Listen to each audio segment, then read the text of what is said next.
समस्या सामने आकर खड़ी हो, दूसरों को बाद में बताना। पहले तुम्हारे घर में जो भोलेनाथ जी का शिवलिंग रखा हो, भले इतना सा हो, छोटा सा हो, पीतल का हो, पाषाण का हो, चाहे स्फटिक का हो, चाहे मोती का हो, चाहे मट्टी का हो, जिस कंकर को तुम पूज रहे हो शंकर मानकर, तुम जिस शिव की आराधना कर रहे हो, या जिस मंदिर में जाकर तुम एक लोटा पानी चढ़ा रहे हो, तुम्हारे जीवन में जिस दिन समस्या आकर खड़ी हो जाए, तुम पांडवों जैसी गलती मत कर जाना कि उन्होंने कृष्ण पास में था और उसको नहीं बताया, मेरा कन्हैया पास में था और उनको नहीं बताया। वो गलती तुम्हें नहीं करना। तुम्हारे पास जैसे ही समस्या आए, जैसे ही कोई विकट समस्या आकर खड़ी हो जाए, एक लोटा पानी भरना, शंकर के मंदिर चली जाना और पानी चढ़ाते चढ़ाते कह देना ये समस्या उलझ गई है, मेरी ये समस्या उलझ गई है भोलेनाथ। तुम्हें सीवर वाले महाराज को फोन लगाने की जरूरत नहीं है, तुम्हें किसी के पास जाने की जरूरत नहीं है, दो अगरबत्ती नरियल लेकर हिलने डुलने वालों के पास जाने की जरूरत नहीं है। तुमको केवल एक काम करना है, शिव के द्वार जाना है, शंकर के मंदिर जाना है, शिव की चौखट पर जाना है, भगवान शंकर को एक लोटा पानी चढ़ाकर भगवान शंकर से बस प्रार्थना कर देना कि बाबा मेरे जीवन में ये समस्या आकर खड़ी हो गई है, मेरे जीवन में ये समस्या आ गई है और इसको आपको संभालना है, कोई दूसरा नहीं।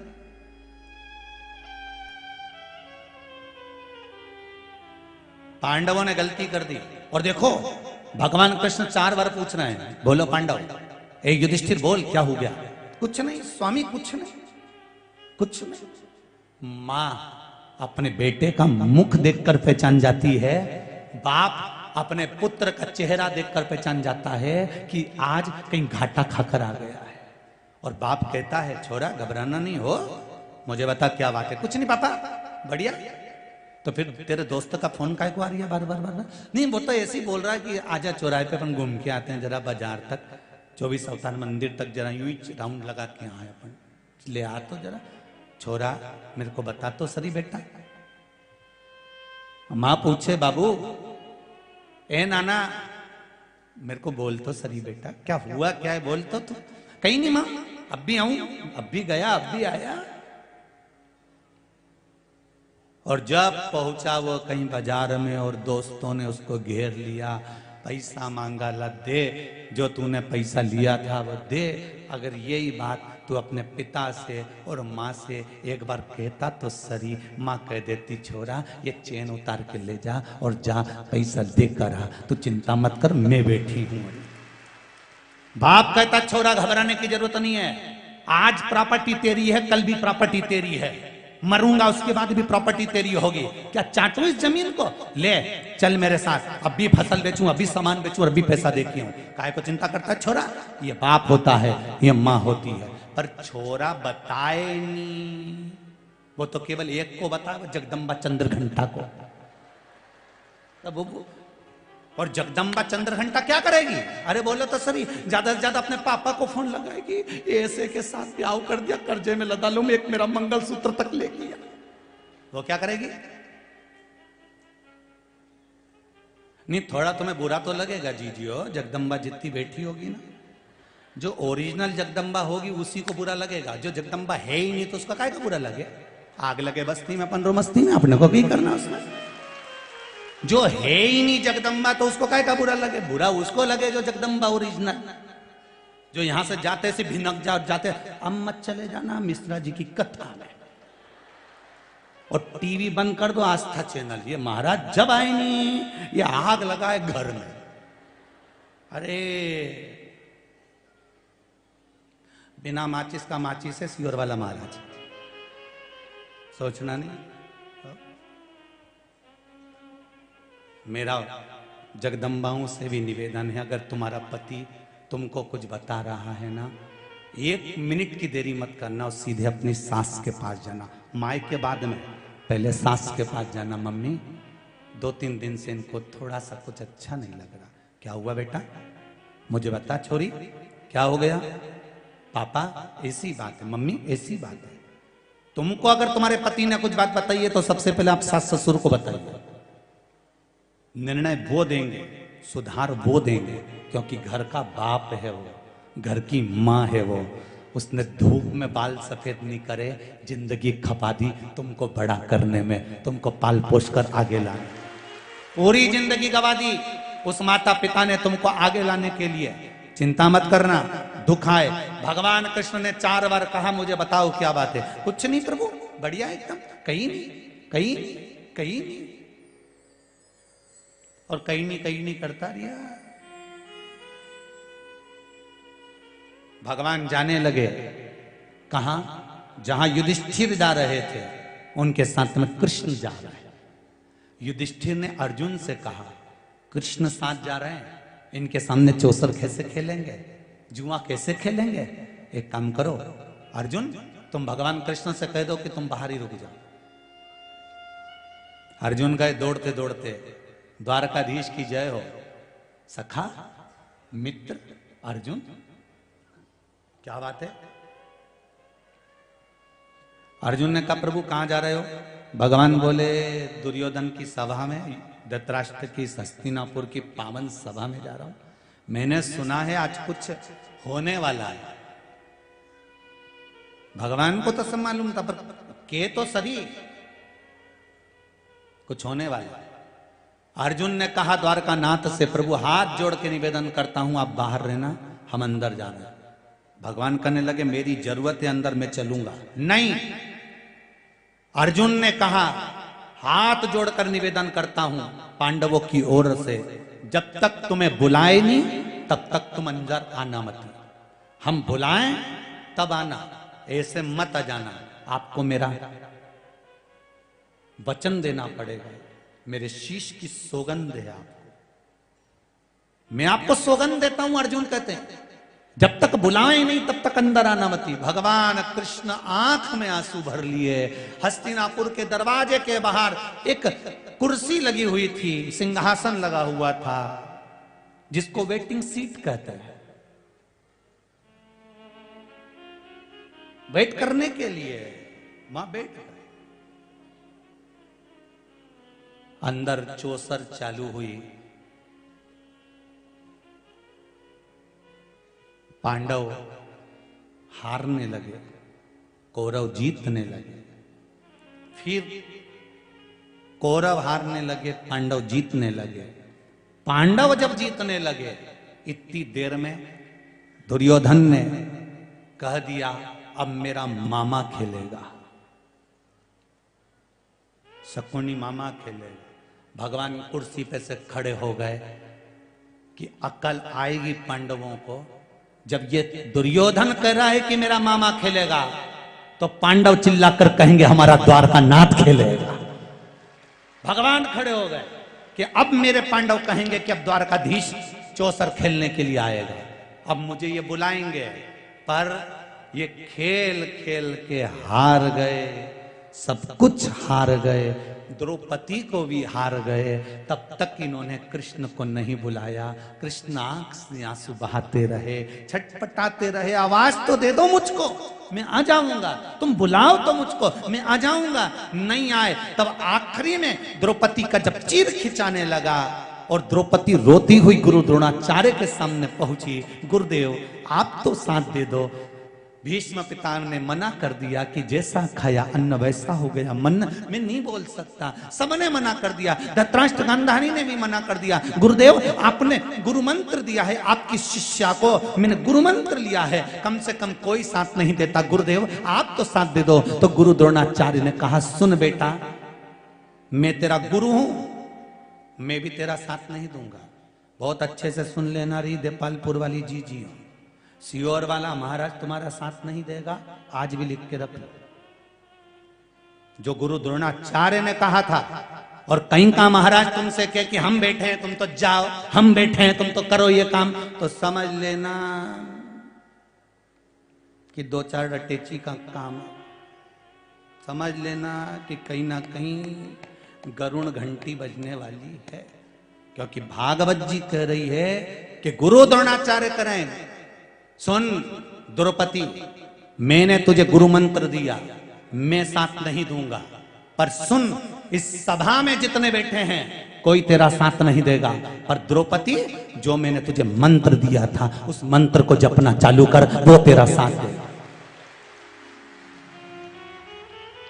आपको भी एक मंत्र दिया है, सियोर वाला महाराज तुम्हारा साथ नहीं देगा, रिश्तेदार नातेदार कुटुंब और कबीले वाले साथ नहीं देंगे। आपको भी एक मंत्र मिला है, जब दुख आए तब उसको जपना प्रारंभ कर दो। श्री शिवाय नमस्तुभ्यम, उस मंत्र का जाप करना प्रारंभ कर दो। देखो जपो। और द्रौपदी ने जो मंत्र का जाप करना प्रारंभ करा, गुरु मंत्र का, आवाज गई मेरे द्वारकाधीश के कानों में और द्वारकाधीश दौड़ कर आ गए और द्रौपदी का चीर बढ़ा दिया। तो द्रौपदी ने पूछा, प्रभु इतनी देर कर दी आने में, भगवान के तू बुलाए तो आऊं ना, मैं तो कब से बाहर बैठा हूं कुर्सी लगा के कि बुलाएंगे बुलाएंगे बुलाएंगे बुलाएंगे। अब भगवान तो इंतजार में रहता है। आप सबसे निवेदन है, मेरा भोलेनाथ भी तुम्हारे इंतजार में बैठा है, मेरा शंभू मेरा शंकर भी तुम्हारे इंतजार में बैठा है, मेरा चार भुजानाथ तुम्हारे इंतजार में बैठा है, मेरा सांवरिया सेठ तुम्हारे इंतजार में बैठा है, मेरा नाथ द्वारे का श्रीजी बाबा तुम्हारे इंतजार में बैठा है, मेरा गोवर्धननाथ तुम्हारे इंतजार में बैठा है, मेरा द्वारकानाथ तुम्हारे इंतजार में बैठा है। तुम एक बार दिल से पुकारो तो सही, तुम्हारे सामने आकर खड़ा हो जाएगा। उसको बुलाओ तो। पर तुम तो उसको कब बुलाओ, जब पहले सब रिश्तेदारों को तो बुला लो। सारा रिश्तेदार इकट्ठा कर लिया जब डोकरी निपटी, जब बूढ़ी अम्मा के प्राण छूटे ना, तो सबको फोन लगा के पूछे, मामी जी मम्मी 2 दिन से कुछ नहीं खा रही, ऐसा लग रहा है अंतिम सांसें चली, डॉक्टर भी बोल दिया अब तो निपटने वाली। मामी जी भी आ गई, काका जी, ओ काका जी हाँ छोड़िए, अम्मा जी रही है, काका जी यही किया, फूफा जी हाँ फूफा जी भी आ गए, जीजी भी आ गई, जीजा भी आ गया, सब इकट्ठा। मरने वाले के प्राण छूट रहे हैं, सब उसके पलंग के आसपास खड़े हैं। इधर से कोई आवाज लगा रहा, जीजी बोलो तो एक बार देखो तुम्हारा छोरा खड़ा। जीजी उस छोरा को देखी और आंख में से आंसू बहाए, बोल तो सके नहीं, अंतिम समय में आंख में से आंसू गिर रहा। तो इतने में मौसी बोली, देखो छोरा को पहचान गई। अरे क्या पहचान गई? आंख में आंसू इसलिए आ रहा है कि इनके लिए जोड़ जोड़ के मर गई, कभी मुख से राम नाम और कृष्ण नाम नहीं लिया, इसलिए आज ऐसे जाना पड़ रहा।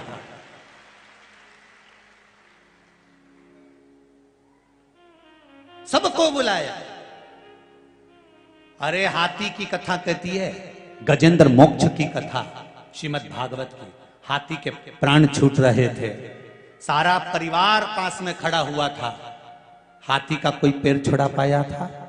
अरे बोलो तो, किसी ने छुड़ाया हाथी का पैर? कोई नहीं। फिर हाथी ने विचार कर लिया, ए सब दिखावे का है, सब चोटाओं ने जीतता है, सब लुटेरा नंबर 1 का चोटा हो। जिस घर में अपन रहे, परिवार में जिसमें रहे, ये सब चोटा ही तो है, मरते से ही सब निकाल लेगा चोटा हो।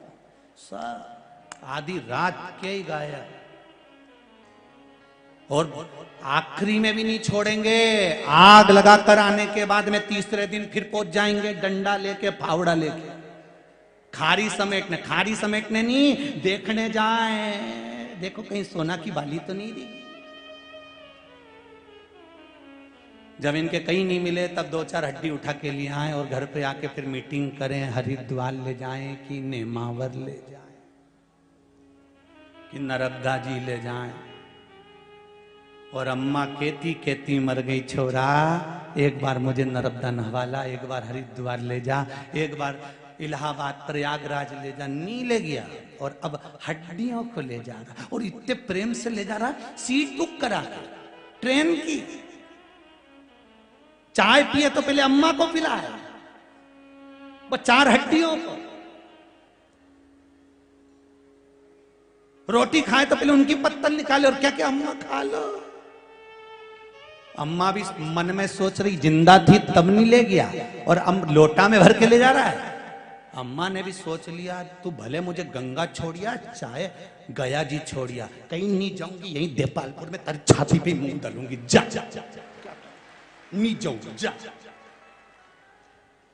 अब सारा महाराजों से पूछती फिर रही, बताओ क्या हो गया? पितृदोष लग गया। तो हम तो अम्मा जी के तो गंगा जी छोड़िया है। नी गई डोकरी, नी गई, आ गई वापिस। सबसे निवेदन है, जीते जी माँ बाप का इतना सम्मान कर लो, इतना आदर कर लो कि गंगा नी भी जाए तो भी तर जाए और जीवन तुम्हारा सार्थक हो जाए। मरने के बाद गुलाब जामुन खिलाने से कुछ नहीं होगा। मरने के बाद वो मालवा के संत श्री नागर जी महाराज बड़ी सुंदर लाइन बोले, तेरा तेरा दिन याद करे क्यों रे नर सुमिरन क्यों करे, और इसके बाद नुक्ति झड़े क्यों रे नर सुमिरन क्यों करे। फिर तो कहता कहता बोले गरम लाओ गरम लाओ, गुलाब जामुन आए तो उंगली का इशारा दे, दो दो तल दे। परसने वाला भी के एक से काम नहीं चले। फिर बियाई जी का मतलब क्या हुआ, फिर सब्जी भी आई नहीं बाल्टी में तो कहता जा तरी तरी तरी तरी, तो वो भी के ऐसे ही मरी मरी मरी तरी, सब धरा रहे। अरे भाई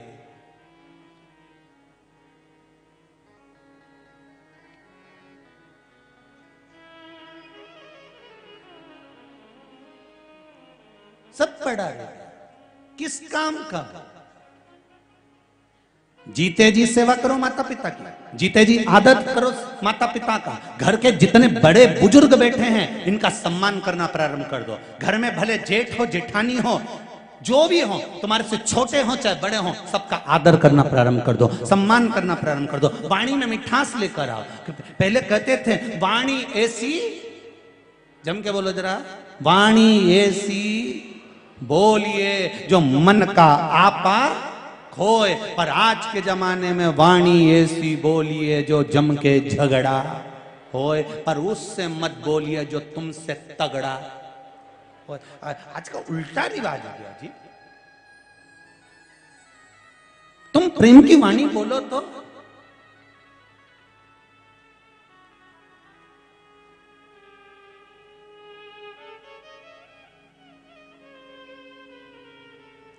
रे मन मुसाफिर निकलना पड़ेगा, काया कुटीर खाली करना पड़ेगा।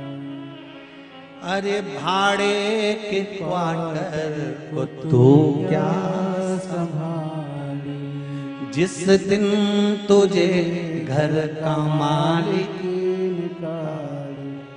उसका किराया भी भरना पड़ेगा, काया कुटीर खाली करना पड़ेगा। आएगा नोटिस जमानत न होगी, पल्ले में तेरी कुछ अमानत न होगी, जैसा की कैद तुझे चढ़ना पड़ेगा, काया कुटीर खाली करना पड़ेगा। बड़ा मुश्किल है मनुष्य। करो शिव का भजन। द्रौपदी ने आखिरी में, द्रौपदी कहती है तुम्हें,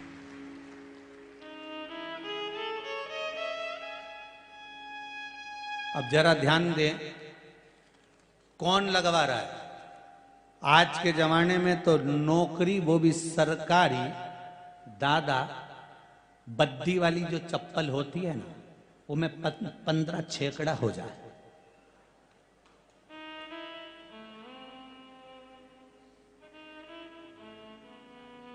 कौन कर रहा है? लोग कहते हैं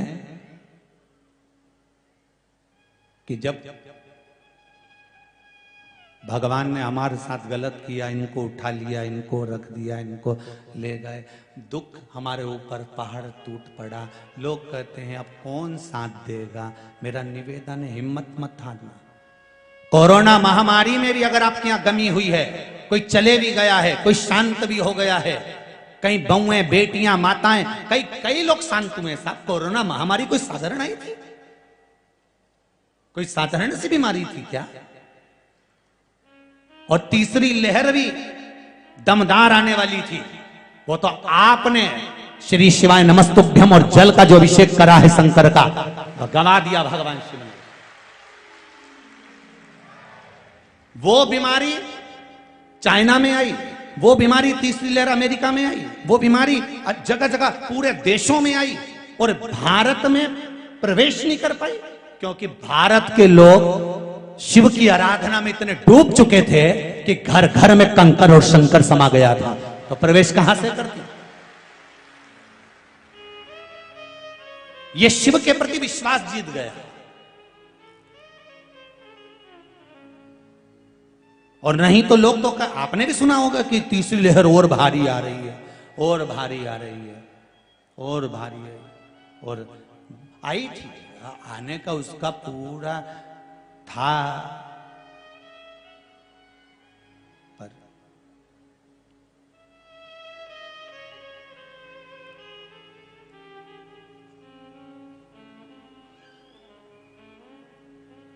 भोलेनाथ दया करना,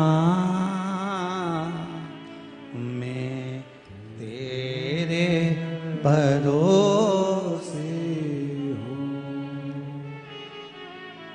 भोलेनाथ दया करना, मैं तेरे भरोसे ना घर के भरोसे हूँ, ना परिवार के भरोसे हूँ,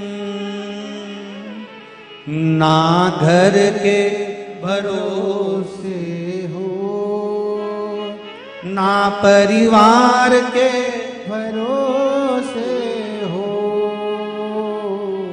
भोलेनाथ दया करना, मैं तेरे भरोसे हूँ। भोलेनाथ दया करना,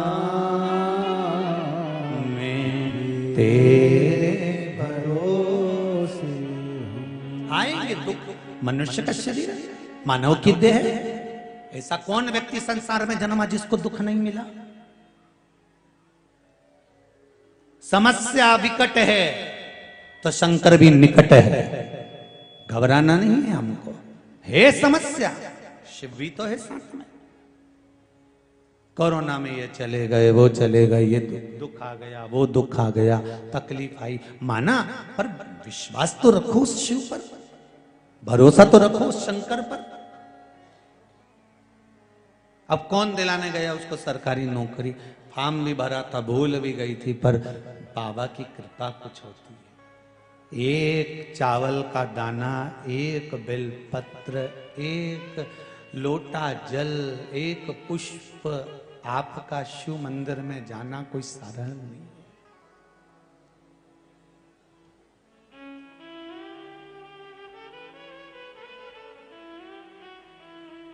कोई साधारण नहीं।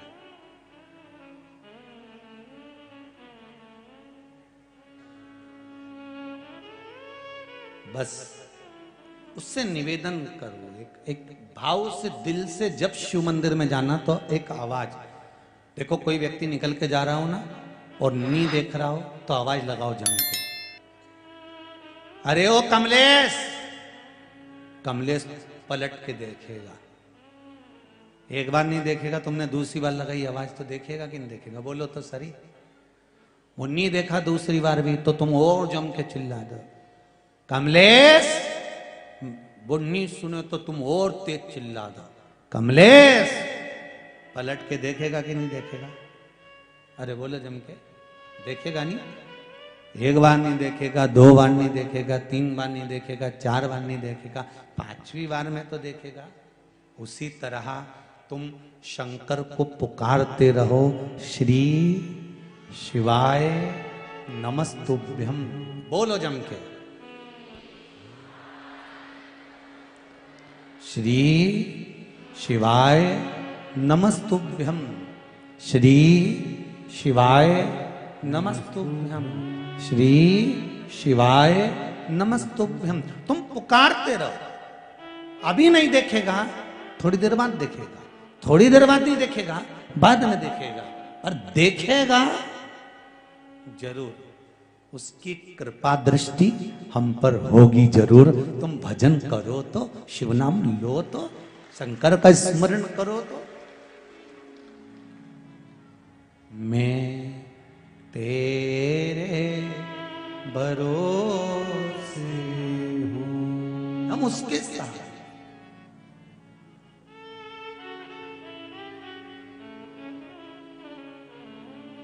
आप तो बाबा से एक विनय बड़े प्रेम से कर दिया करो, हे शंभु, कोई भी तकलीफ हो, कोई भी कष्ट हो, आप उससे प्रार्थना करेंगे तो शिव उसको स्वीकार करेगा।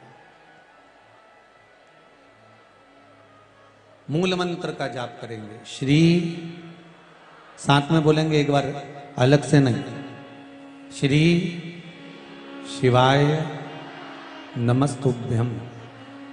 पहले भी कथा में कहा, ये मंत्र जब जब आए तब अपने हृदय की बात शिव जी से कह देना कि बाबा मैं इसलिए कथा सुन रही हूं, मेरी ये मन की मुराद है, इसको पूरा कर देना। ये मन की मुराद है, इसको पूरा कर देना। साथ में बोलेंगे, श्री शिवाय नमस्तुभ्यम, श्री शिवाय नमस्तुभ्यम, श्री शिवाय नमस्तुभ्यम। भगवान देवाधिदेव महादेव से कहेंगे तो वो स्वीकार करेगा।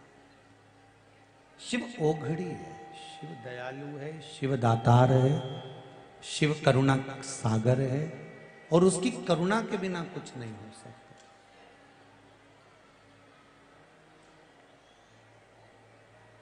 तारकासुर का संहार हुआ, तारकासुर के प्राण छूटे। भगवान शंकर एक बार बड़े आनंद के साथ में विराजमान थे और शिव जी बैठे हुए थे। उनके नेत्र बंद थे और नेत्र बंद होने के साथ में आंख से, नेत्र से एक अश्रु नीचे गिर गया, जिससे अंधकासुर का जन्म हो गया, अंधकासुर प्रकट हो गया, जिससे अंधकासुर का प्रागट्य हो गया। पार्वती जी ने उसको गोदी में ले लिया। पार्वती जी को लगा कि ये शिव जी का पुत्र है तो मेरा पुत्र है। एक बात बहुत अच्छे से ध्यान करिएगा, जीते जी तुमने जो दे दिया, अपने जीते जी तुमने जो दिया है, जो तुमने दान करा है, जो तुमने पुण्य करा है, जो तुमने सत्कर्म करा है, जो तुमने भजन करा है, जो तुमने कीर्तन करा है, अपने जीते जी जो तुमने दिया है, वो एक अलग प्रसंग हो जाता। मरने के बाद अगर कोई दे तो उसकी कोई गारंटी नहीं कि तुम्हारे खाते में गया कि नहीं गया।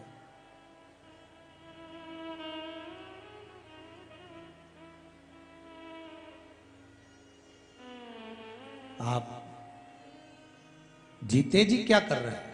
आपने जीते जी कितना भजन करा, कितना कीर्तन करा, कितना स्मरण करा, कीर्तन नाम जाप करा, कितना भगवत स्मरण करा, ये आपके ऊपर।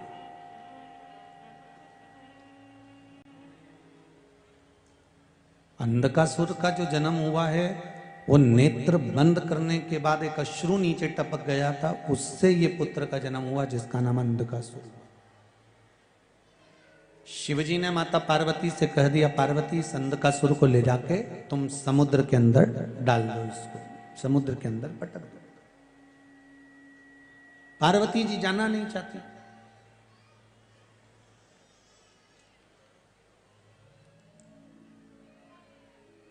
शिवजी ने फिर कहा, पार्वती इस अंधकासुर को ले जाकर समुद्र के अंदर डाल दीजिए। पार्वती जी फिर भी नहीं गई। बार बार निवेदन करा जा रहा है कि इस बच्चे को समुद्र के अंदर फेंक दो। पार्वती जी कहती है ये मेरा पुत्र है क्योंकि आपके द्वारा प्रकट हुआ।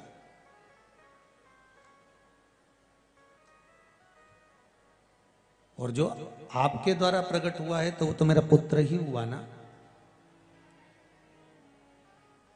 इसको मैं कैसे समुद्र के अंदर डाल सकती हूँ, इसको कैसे समुद्र के अंदर फेंक सकती हूँ। शंकर भगवान ने कहा सुनो पार्वती, ये मेरे नेत्र बंद करने के बाद प्रकटा। अगर नेत्र खुले रहते और तब ये प्रकट होता ना तो मैं इसको रोक लेता, पर ये मेरे नेत्र बंद करने के बाद प्रकटा है, इसलिए इसको ले जाकर आप समुद्र के अंदर डाल दीजिए महाराज। तब पार्वती जी ने उस बालक को ले जाकर समुद्र में फेंक दिया, समुद्र में डाल दिया। और समुद्र में जब बालक को डाला, उसी में हिरण्याक्ष रहता था। उस हिरण्याक्ष ने उस बालक को पाल पोस कर बड़ा करा। भगवान का वह अवतार हुआ, उस अवतार में हिरण्याक्ष को मार दिया गया। जब हिरण्याक्ष मर गया तब अंधकासुर ने उपद्रव मचाना प्रारंभ करा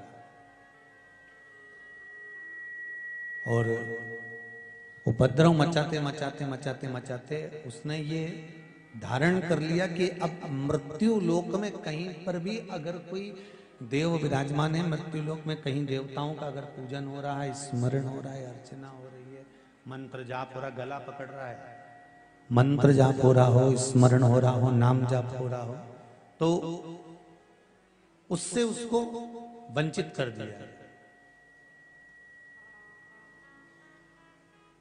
उससे उसको हटा दिया।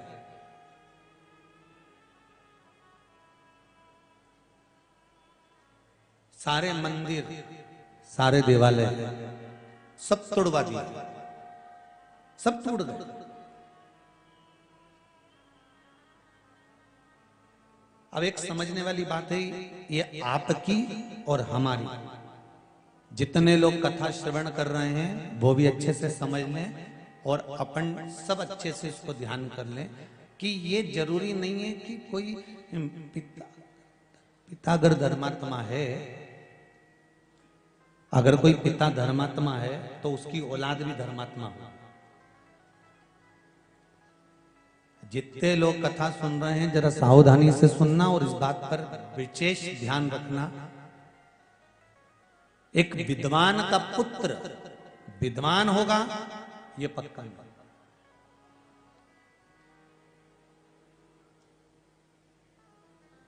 एक धर्मात्मा का पुत्र धर्मात्मा होगा ये पक्का नहीं। एक पुण्यात्मा का पुत्र पुण्यात्मा होगा ये पक्का नहीं। हां, पर एक बात पक्की है, जन्म देने वाली मां यदि धर्मात्मा है तो पुत्र भी धर्मात्मा होगा। जन्म देने वाली मां अगर पुण्यात्मा है तो पुत्र भी पुण्यात्मा होगा। जन्म देने वाली मां अगर सत्कर्मी है तो पुत्र भी सत्कर्मी होगा।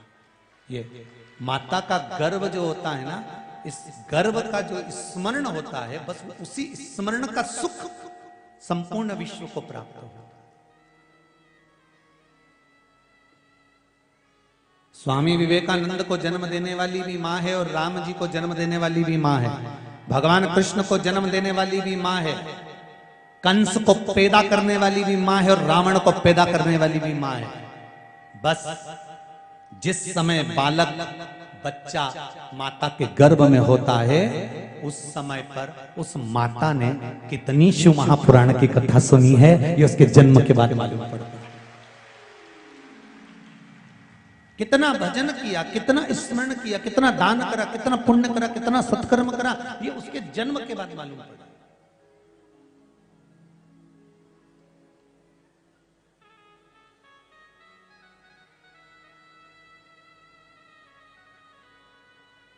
गर्भ का ज्ञान था प्रहलाद जी महाराज को, गर्भ का ज्ञान था प्रहलाद जी महाराज को, इसलिए गर्भ के ज्ञान के कारण प्रहलाद जी महाराज ने भगवान का भजन करा, कीर्तन करा, मंत्र जाप करा, स्मरण करा, नाम जाप करा। ये सब गर्भित ज्ञान है, ये सब गर्भ का ज्ञान। और गर्भ का ज्ञान प्रबल ज्ञान है। हमारे कैसे संस्कार हैं, ये वो कहते हैं ना, एक ससुर मर गया और ससुर मर गया तो 4 बहुएं थी, बड़ी धाड़ धाड़ के रोई, खूब रोई, चारों की चारों रोई, अपने अपने पतियों को फोन लगा दिया, पतियों को बुलाया, तुम्हारे पिताजी मर गए, तुम्हारे पिताजी चले गए, तुम्हारे पिताजी शांत हो गए,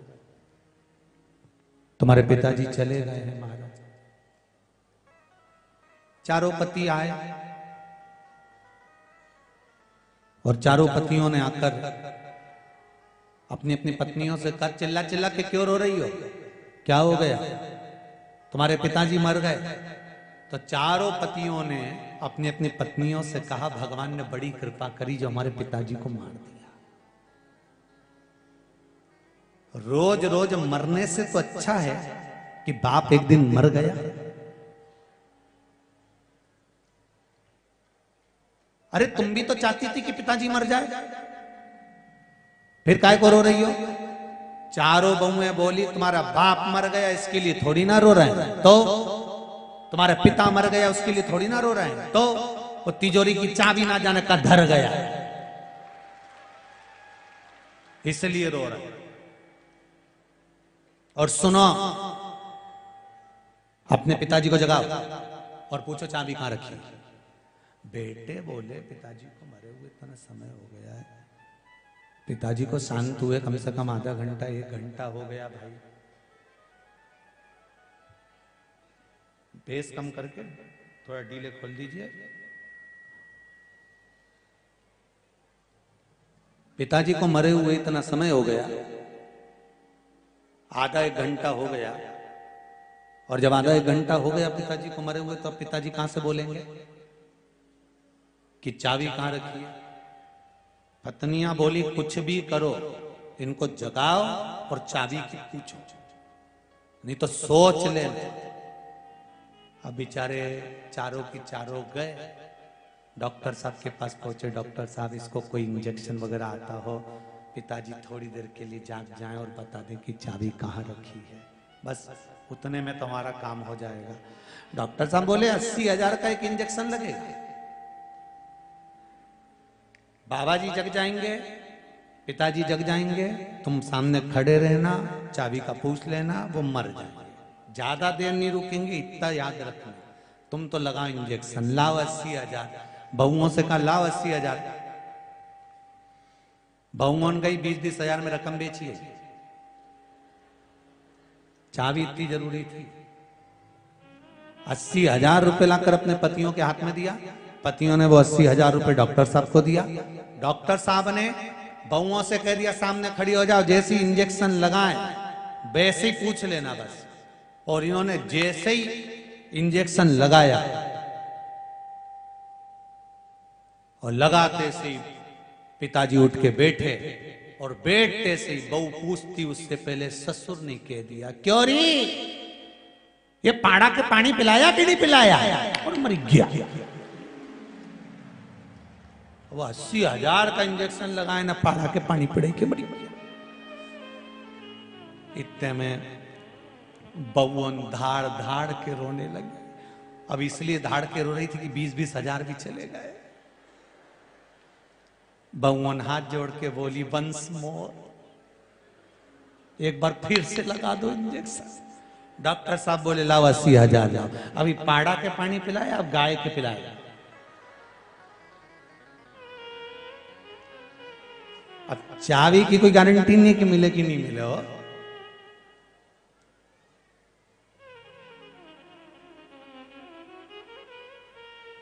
कोई ये जरूरी नहीं है कि आप धर्मात्मा हो तो धर्मात्मा ही होगा। माता जैसी होगी। माँ अगर संस्कारित है, माता अगर पुण्यभागी है, माता अगर धर्मात्मा है, पुण्यात्मा है, सत्कर्मी है, भजनावली है, कीर्तनी है, स्मरण करने वाली है, नाम जाप करने वाली, नाम जाप नाम स्मरण में डूबी हुई है, तो संतान भी वैसी ही होगी। संतान भी वैसी।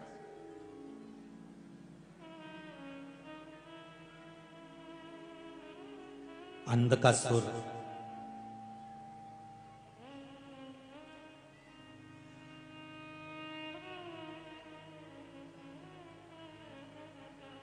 अपने दूतों से कहते हैं जाओ अब मुझे विवाह करना है, जो बहुत सुंदर हो मैं उसी से शादी करूंगा।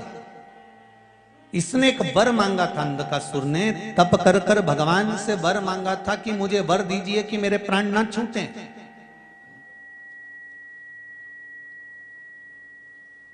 मुझे वर प्रदान करो कि मेरे प्राण ना जाएं।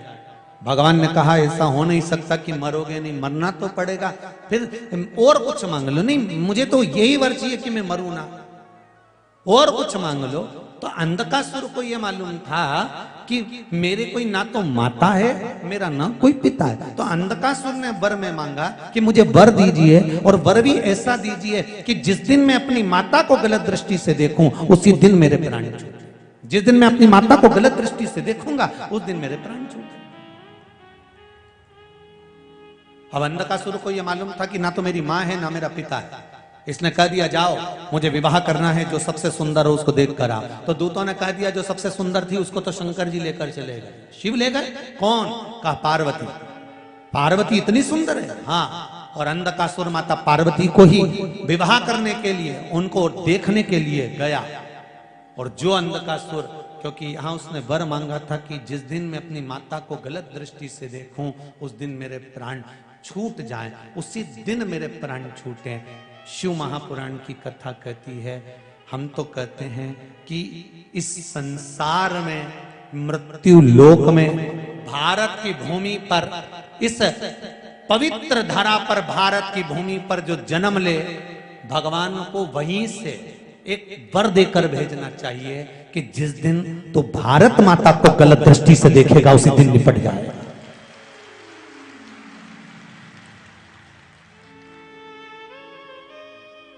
ये वो मां है। हरिचंदन है इस देश की माटी, तपोभूमि हर ग्राम है, हर वाला देवी की प्रतिमा, बच्चा बच्चा राम है। जिसके सैनिक समर भूमि पर गाया करते गीता है, उसी माटी के हल्के नीचे खेली करती सीसा है। कुछ सहज है।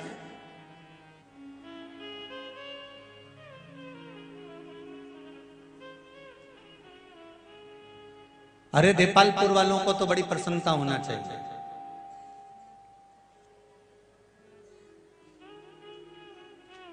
इस संपूर्ण कार्यक्रम को प्रशासन के 600 पुलिस वाले तो चारों तरफ लगे होकर संभाल रहे हैं।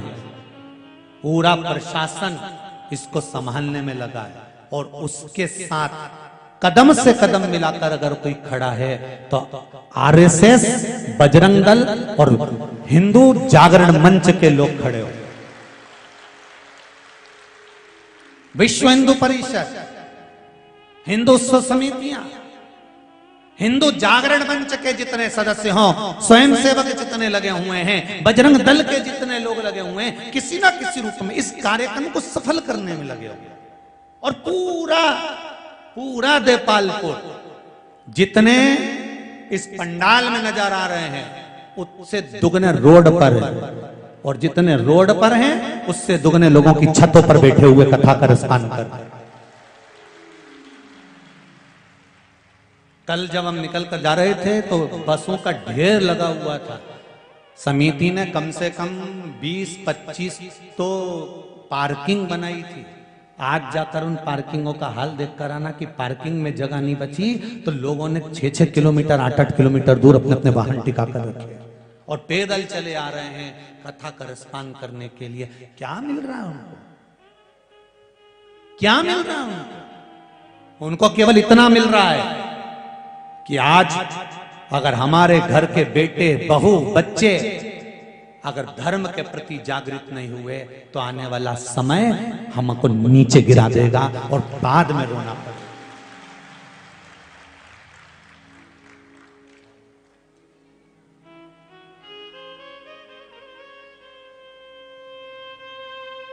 बाद में रोना, इसलिए जागृत हो। जागृत।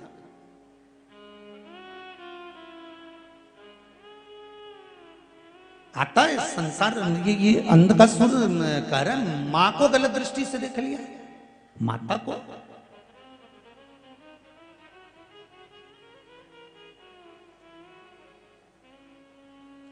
चाहे मां हो चाहे भारत मां हो, इस पर गलत दृष्टि डालने वाले को छोड़ा नहीं जाएगा। बिल्कुल खुले कह दीजिए लोगों को, घर की मां और भारत माता पर गलत दृष्टि डालने वाले को छोड़ा नहीं जाएगा।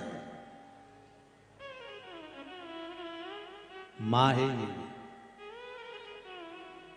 महाराज गलत दृष्टि दे दी अंध का सुनने, बस मां की आंख में से आंसू बह रहा है। पार्वती मैया क्या कर सकती है? एक बेटा जब अपनी माता को अपशब्द कहता है ना, मां उसको मार भी नहीं सकती, और मार भी देती है ना तो रो लेती है।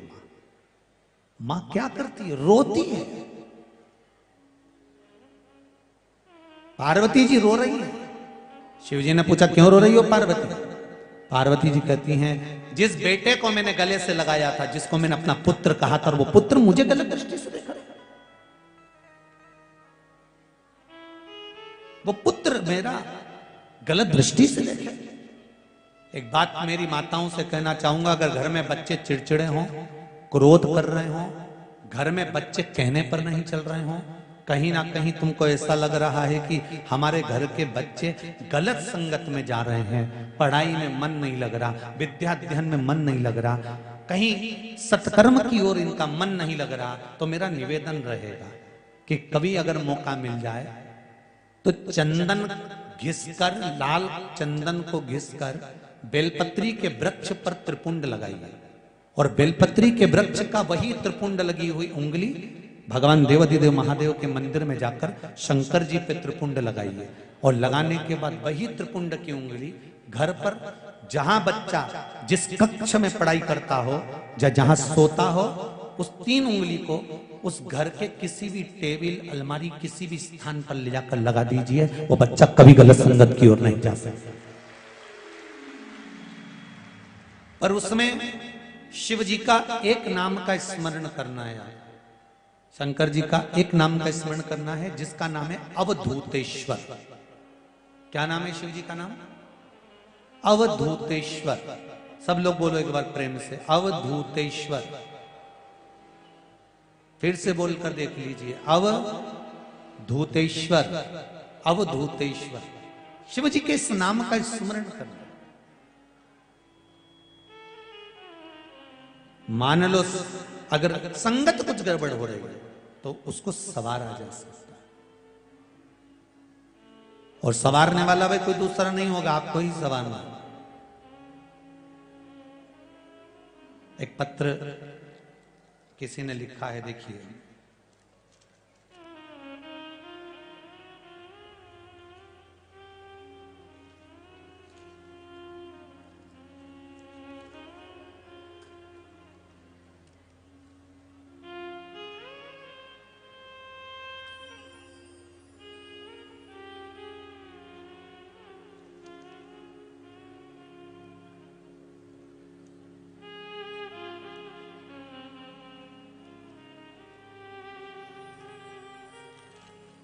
मैं पिंकी चौहान देपालपुर से हूं। कहीं बेटी हैं पिंकी जी चौहान देपालपुर से?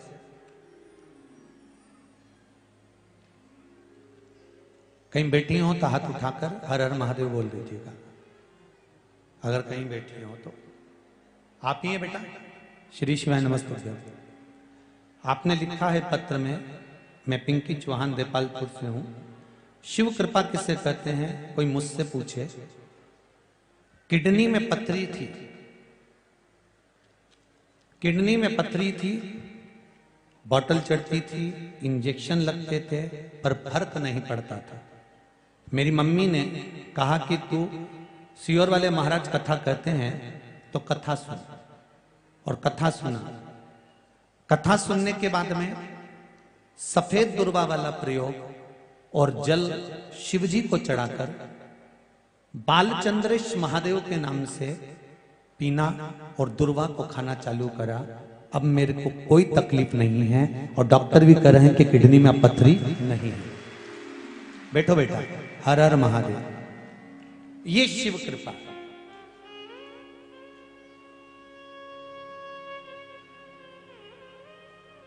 शंकर की करुणा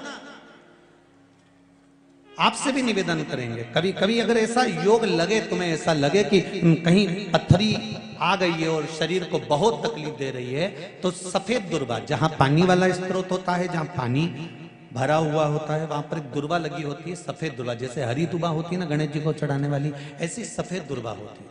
वो सफेद दुर्वा बालचंद्रेश महादेव को चंद्रमा पे से घुमाकर शिव जी को समर्पित करना है। उसी को लेकर आकर सुबेरे शिव जी का बालचंद्रेश महादेव नाम लेकर उस दुर्वा को खाना है और शिव जी पर जल चढ़ाकर उसका आचमन करना है। जल बाबा चाहेगा तो कुछ दिन में वो पत्थरी अपने आप कहीं निकल ही जाएगी और आपको तकलीफ नहीं। बालचंद्रेश महादेव। आप शिव की आराधना जो करते हैं, शंकर का जो आराधना करते हैं, शिव स्मरण करते हैं, शंकर का नाम का जाप करते हैं, शिव भक्ति में जो डूबते हैं, उसका एक सुख आनंद करने वाला महाराज। माता पार्वती जी रो रही हैं। शिव जी ने कहा तू क्यों रोती है, तेरे रोने का कारण क्या है, क्यों रो रही है, किस लिए रो रही? प्रभु, मेरा पुत्र आज मुझे गलत दृष्टि से देख रहा है, इसलिए मुझे रोना आ रहा। शिव जी ने कहा चिंता मत कर, इसका अंतिम समय आ गया। जब व्यक्ति अगर माता को गलत दृष्टि से देखने लगे तो उसका अंतिम समय आने में देरी नहीं लगती।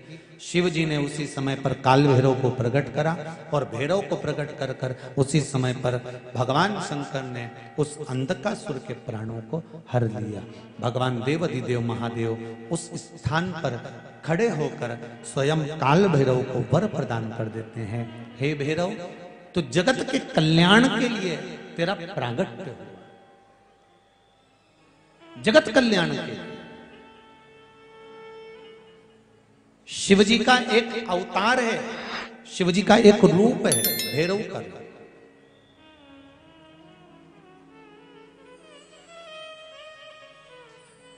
यदि प्रॉपर्टी से जुड़ा हुआ कोई केस चल रहा हो, अदालत में कोई कार्रवाई चल रही हो, कोई अदालत की कार्रवाई चल रही हो और नहीं पूरी हो रही हो, तो भैरव, काल भैरव का स्मरण करना चाहिए।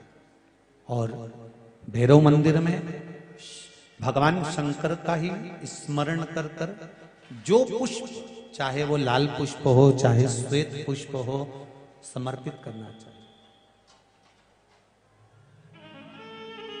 जैसे विश्व योग में किया गया सत्कर्म शुभ होता है।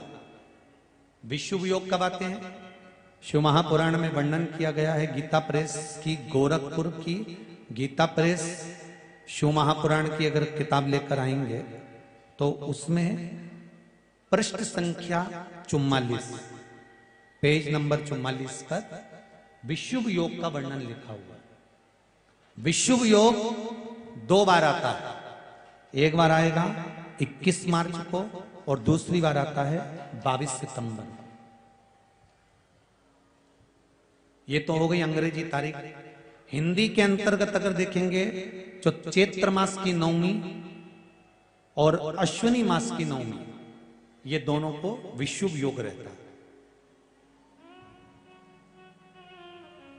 जिस नारी को 14 साल, 15 साल, 20 साल संतान नहीं हुई हो, 18 साल हो गए हों, 12 साल हो गए हों, 10 साल हो गए हों, संतान अगर गोदी में नहीं है तो विश्व योग के अंतर्गत बेलपत्री के पेड़ के नीचे शंकर जी के शिवलिंग की पूजन कर कर, खीर बनाकर शंकर जी को भोग लगाकर, किसी ब्राह्मणी को उस बेलपत्री के पेड़ के नीचे भोजन कराकर, खीर खिलाकर, उन्हीं से थोड़ा सा खीर का प्रसाद मांगकर उसी बेलपत्री के पेड़ के नीचे पति पत्नी अगर वो प्रसाद को पा लेते हैं तो उनका गर्व ठहर जाता है। यह भी शुभ योग है। गीता प्रेस गोरखपुर की पृष्ठ संख्या 44। कई लोग नहीं तो फिर बाद में कहेंगे कि कहां से बोल दिया महाराज, इसलिए आजकल बोलने से पहले आप लोगों को पृष्ठ संख्या भी बता देते हैं कि इस किताब में से, इस जगह से, इस पुराण में से बोल। विशुभ योग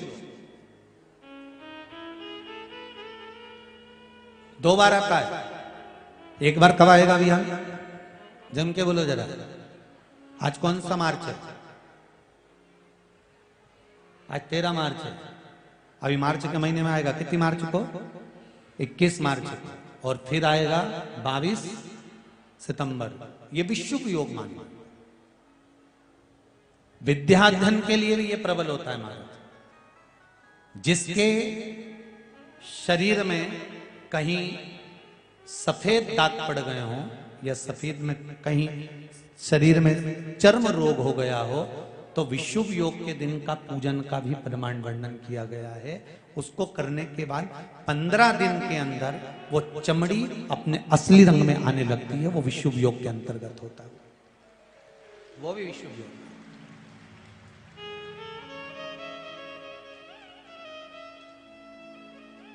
21 मार्च को आए। आप शिव आराधना करिए, शंकर का भजन करिए, स्मरण करिए। ये जीवन को सुख देंगे। शिव महापुराण की कथा कहते हैं अगर थोड़ा सा जीवन में दुख आ रहा है, थोड़ा सा जीवन में कष्ट आ रहा है तो उस कष्ट को ये ना सोचें कि कष्ट बड़ा विकट है। नहीं नहीं, शिव है हमारे साथ में। भगवान शंकर की वो कहते हैं ना कि एक राजा के यहाँ एक बगीचा था। उस बगीचे में एक माली काम किया करता था। माली का काम क्या था? बगीचे में जो फल लगते थे वो राजा के यहाँ पहुंचाता।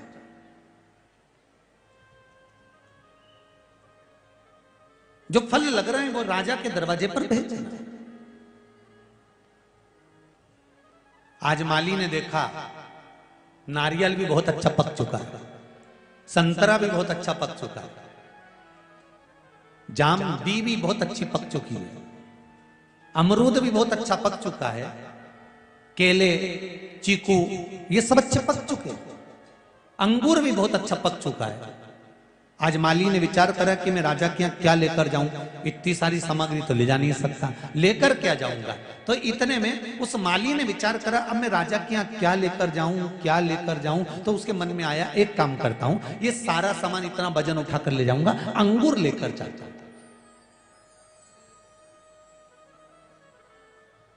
उसने डलिया में भर लिया अंगूर और अंगूर लेकर चला और वो अंगूर राजा के पास सामने ले जाकर रख दिया। आज राजा बड़ा गुस्से में था, बहुत तेज क्रोध आ रहा था और ना जाने क्यों चिड़चिड़ कर रहा था। इसने अंगूर की डलिया ले जाकर रखी। राजा क्रोध में, आज थोड़ा सा बहुत ज्यादा क्रोध में था, सोच भी रहा था कुछ अंगूर खाता जाए और कुछ विचार करता जाए और अंगूर उठा के माली के मुंह पे फेंक मारे। माली को जैसे अंगूर फेंके, माली भगवान से के हर हर महादेव बड़ी कृपा करी भोलेनाथ, तूने बड़ी कृपा करी, हुजूर बड़ी कृपा करी आप। फिर अंगूर खाए, फिर माली के मुंह पे मारे। माली फिर बोले हर हर महादेव भोलेनाथ बड़ी कृपा करी, बड़ी करुणा करी हुजूर, बड़ी कृपा करी। ये फिर अंगूर खाए, फिर माली के मुंह पे मारे। माली फिर बोले हर हर महादेव बड़ी कृपा करी नाथ, दयालु दातार बड़ी कृपा करी तू। फिर अंगूर खाए, फिर मारे। राजा अब नहीं मारा और राजा ने तुरंत उस माली से पूछा, ये बता मैं तुझे अंगूर फेंक के मार रहा हूं और तू कह रहा है कि बड़ी कृपा करी दयालु दातार, बड़ी कृपा करी, ऐसा क्यों बोल रहा है? माली कहता है महाराज भगवान की कृपा थी, जो आज मैं अंगूर लेके आ गया। अगर मैं नारियल लिया आता तो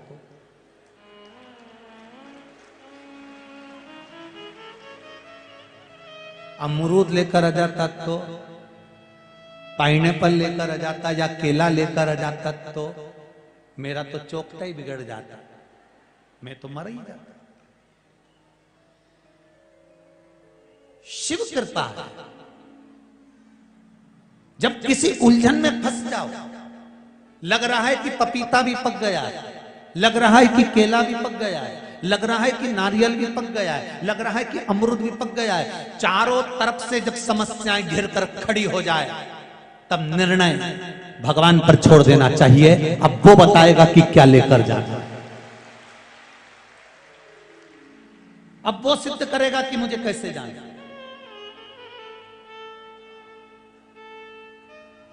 और एक बात बताएं, अपने जीवन में जरूर उतारिएगा।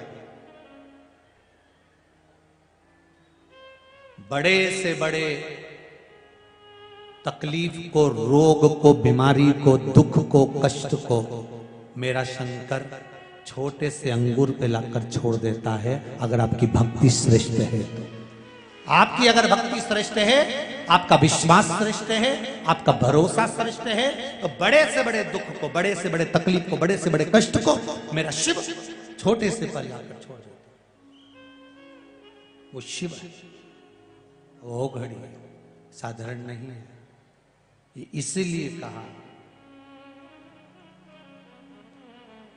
मैं तो बैठी थी गंगा किनारे, मैं तो बैठी थी गंगा किनारे, आके दर्शन दिया ओ भोलेनाथ, आके दर्शन दिया ओ भोलेनाथ, दिल तुझको दिया ओ भोलेनाथ, दिल तुझको दिया ओ भोलेनाथ, मेरे ओ भोलेनाथ, ओ भोलेनाथ, मेरे ओ भोलेनाथ, ओ भोलेनाथ, मेरे ओ भोलेनाथ, ओ भोलेनाथ, मेरे ओ भोलेनाथ, ओ भोलेनाथ, दिल तुझको दिया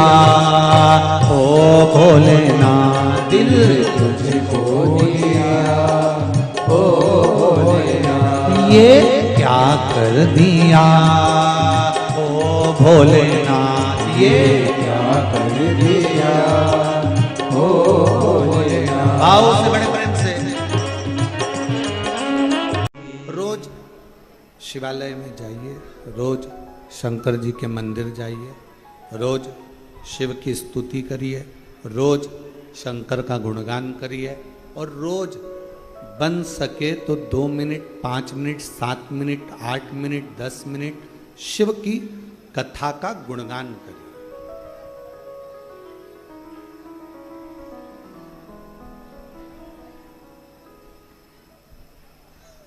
पूरे शरीर में 3 चीजें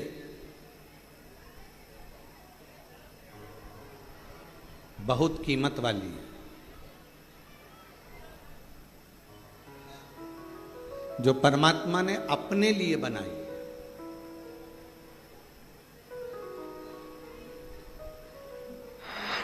पहले नंबर पर है नेत्र। ये दुनिया की सबसे बड़ी कीमती चीज मेरे शंकर भगवान ने आपको दी है।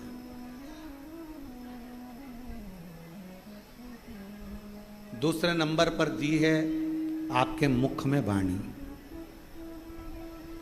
ये मेरे शंकर भगवान ने आपको बड़ा कीमती बनाकर ये वाणी देकर भेजा।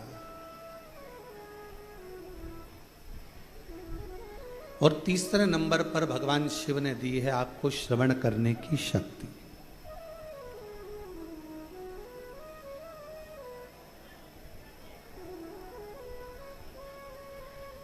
पूरे शरीर में जिसकी कोई कीमत नहीं है वो एक अंग है नासिका, नाक।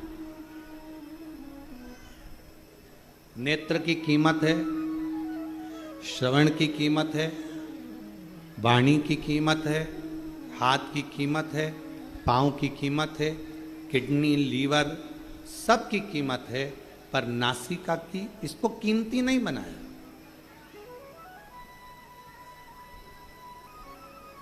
इसको कीमत वाला नहीं बनाया।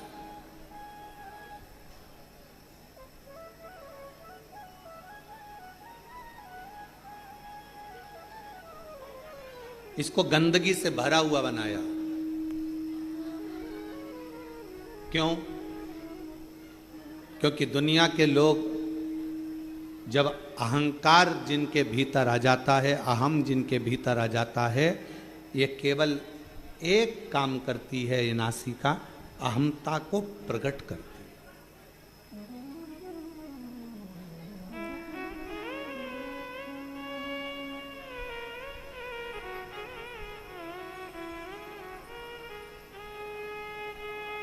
भारत की जितनी भी मेरी माताएं हैं, भारत की मेरी भूमि पर रहने वाली जितनी भी मेरी जीजियां हैं, जितनी मेरी बेटियां हैं, जितनी मेरी माताएं हैं, मेरी बहन है, वो नासिका को नथ पहनती हैं, लौंग पहनती हैं, नासिका में कोई आभूषण धारण करती हैं। किसी बेटी से पूछो, किसी बहन से पूछो कि नासिका में आभूषण क्यों पहना जाता है, किस लिए पहना जाता है, उसको पहनने का कारण क्या है? शरीर के हाथों में आप चूड़ी पहन लो, आभूषण पहन लो, मुद्रिका पहन लो, गले में हार पहन लो, कानों में कुंडल पहन लो, पाँव पैजनियाँ पहन लो, उंगलियों में बिछुड़ियाँ पहन लो, मांग में सिंदूर भर लो, सब कुछ धारण करो, पर नासिका में छिद्र कर कर, नासिका में छेद कर कर आभूषण को धारण करना, बाली को पहन लेना, कुंडल को पहन लेना, नथनी को पहन लेना, लौंग को पहन लेना, किस लिए?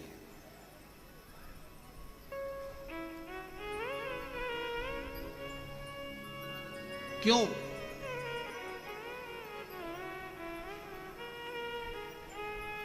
और वो भी पुरुष नहीं पहनते, केवल स्त्री, केवल महिला। क्या पुरुष के लिए नासिका में नथ पहनना अलाउ नहीं है? शिव महापुराण की कथा कहती है पुरुष और स्त्री। शंकर पार्वती का संवाद कहता है, जिस समय पर दोनों में चौसर खेली गई और चौसर खेलते खेलते जब मेरे शंकर भगवान पार्वती जी को जिताने लगे, मां जगतजननी को जिताने लगे और खुद हारने लगे,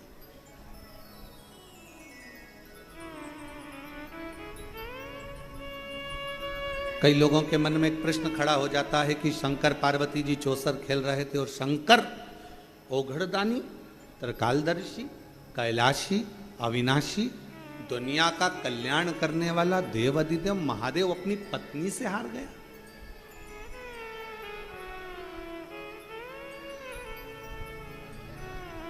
जो नहीं जानता ना वो बहुत बहस करता है।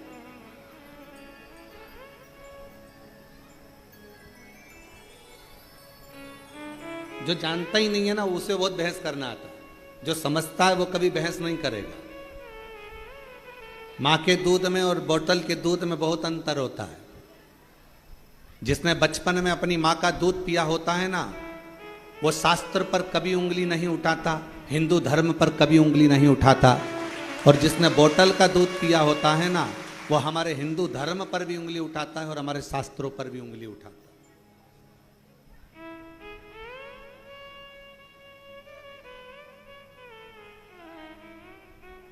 उसको अपना सनातन धर्म अच्छा नहीं लगता, उसको अपना हिंदू धर्म अच्छा नहीं लगता, उसको भगवान की कथा, कई लोग कह देते हैं हम नहीं मानते शिव पुराण को। हम तो जैसे ही कोई बोलता है ना हम शिव पुराण को मानते ही नहीं, हम समझ जाते हैं कि इसने माँ का दूध नहीं पिया, थैली का पिया है या बोतल का पिया है।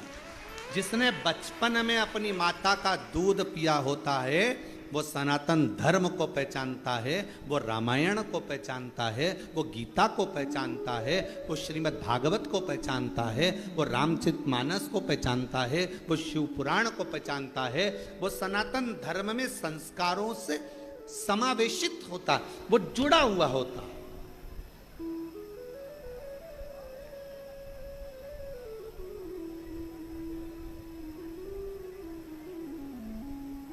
और जो कहते कि हाँ हम शंकर जी को नहीं मानते, हम राम जी को नहीं मानते, हम रामायण को नहीं मानते, हम मनुस्मृति को नहीं मानते,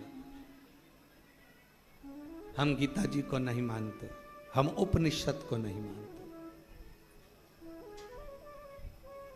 समझ जाओ। और आप लोगों से भी कहेंगे, फिर उससे कोई बहस मत करना। बहस करो तो उससे करो जो तुम्हारे बराबर का हो। तुमने माँ का दूध पिया है तो सामने वाले ने भी तो पिया हुआ हो, बहस उससे करिएगा। अब ये राम जी तो काल्पनिक है, भगवान कृष्ण की कथा तो काल्पनिक है, ये पुराण, ये शास्त्र, ये वेद, ये सब कह रहे हैं ये काल्पनिक है, ये तो कहानियां, ये तो किस्से हैं।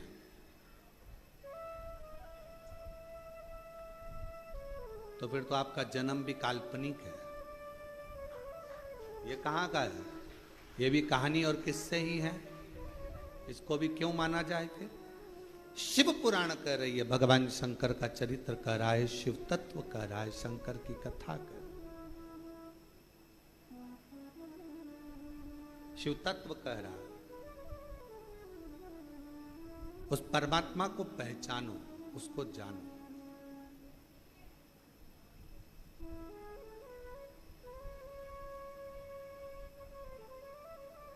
उसको जानना बहुत जरूरी है। और शंभो शरणे पड़ी मांगो घड़ी रे घड़ी, दुख काटो दया करी ने दर्शन आपो। शंभो शरणे पड़ी मांगो दुख काटो दया करी दर्शन। तीन चीजें भगवान शंकर ने हमको कीमती दी है, खुद के लिए दी है। पहले नंबर पर क्या? जम के बोलो, नेत्र। क्या है पहले नंबर पर? नेत्र। दूसरे नंबर पर वाणी, जिह्वा। और तीसरे नंबर पर अपनी श्रवण शक्ति। ये शिव ने दी स्वयं के लिए। शरीर में सब कुछ कीमती है, पर नासिका कीमती नहीं है।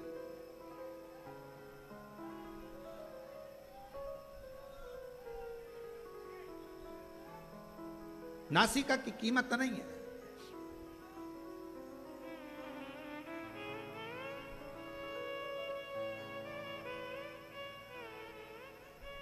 महाराज थोड़ा ध्यान देना।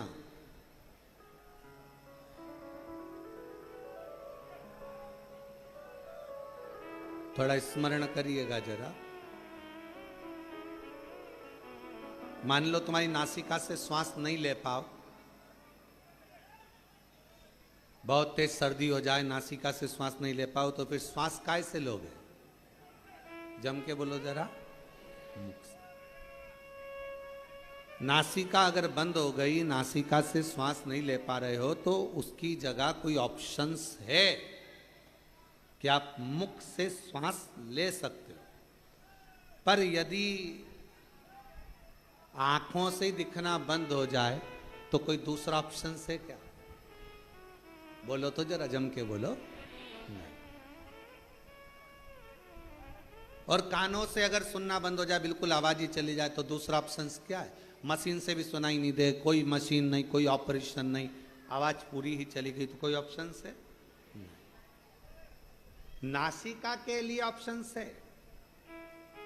और मान लो वाणी है, जिह्वा है और मुख की वाणी पूर्ण तरह से चली जाए, तो कोई दूसरा ऑप्शन है बोलने के लिए? नहीं। पर नासिका का ऑप्शन है।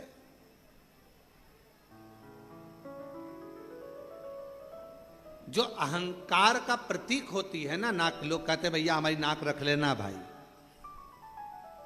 हमारी नाक मत कटवा देना, हमारी नाक मत डुबा देना। नासिका से मतलब होता है अहमता। पुरुष और स्त्री, शंकर पार्वती जी में कई लोग भेद कर कहते हैं कि शंकर भगवान चौसर खेलने बैठे, शंकर भगवान पार्वती जी के साथ में चौसर खेल रहे हैं, शंकर भगवान पार्वती जी के साथ चौसर खेल रहे हैं, और शंकर भगवान हार रहे हैं अपनी पत्नी से, पार्वती जी से। वो तो ओघड़दानी है, वो तो शंभू है, वो तो त्रिकालदर्शी है, वो तो कैलाशी है, वो तो अविनाशी है, वो तो शंकर है, और सारे ब्रह्मांड का रचना करता, सारे ब्रह्मांड का पोषण करता और सारे ब्रह्मांड का संहार करता केवल शिव है। शंकर भगवान अपनी पत्नी से हार गए। अब कौन समझाए कि जिससे प्यार करा जाता है उससे हमेशा हारा ही जाता है। जिससे प्रेम करोगे ना, जिससे प्यार करोगे, उससे हारना अच्छा लगता है। बाप बेटे से जीतना पसंद करेगा कि हारना? जम के बोलो जरा, हारना। और जैसे ही बेटा हारता है, बेटा जीतता है और बाप हारता है, और बेटा खुश होकर बोलता पापा मैंने तुम्हें हरा दिया, मैंने तुम्हें हरा दिया। बाप हार कर भी खुश हो जाता है, मेरा बेटा जीता है। और शिव महापुराण की यह कथा आप सबसे निवेदन है, जितने आस्था चैनल पर सुन रहे हैं, जितने फेसबुक यूट्यूब पर सुन रहे हैं, आप सबसे कहूं आज की ये थोड़ी सी कथा अपनी जिंदगी में उतारना, शंकर जी जैसा गुण लेकर आना। जब घर में पति पत्नी का अगर झगड़ा हो जाए, शंकर जी ने अपनी पार्वती को जिता दिया था, तुम भी अपनी पत्नी को जिता दो।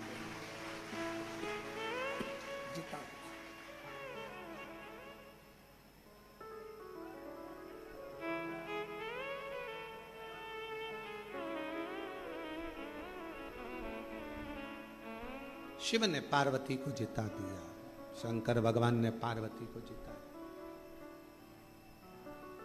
शंकर भगवान ने पार्वती जी को जिताया। जिससे प्यार करो, जिससे प्रेम करो, उसको जीता हुआ देखना चाहोगे।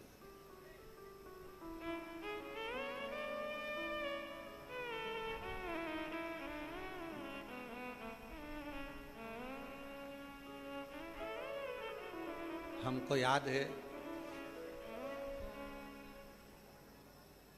शुरू में हमारा ब्याह हुआ, जब ब्याह होकर धर्म पत्नी जब घर पर आई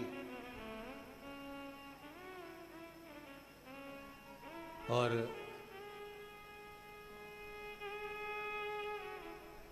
मम्मी ने बोला, माँ ने कि ये चावल की कोठी में डाल देना।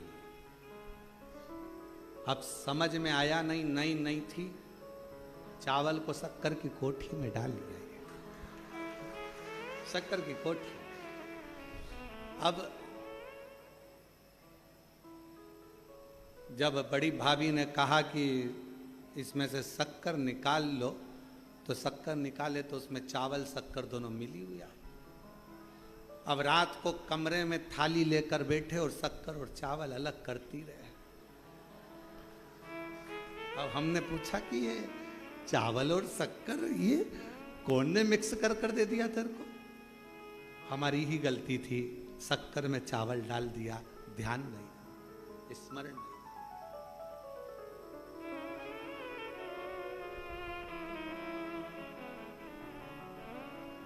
दो दिन के बाद पिताजी खूब चिल्ला, कौन की अकल मारी गई थी, कौन की बुद्धि फिर गई थी जिसने ये शक्कर में चावल मिला दिया? हमारी माँ तुरंत कमरे से निकल कर आई, बुढ़ापा है दिखानी मेरे को,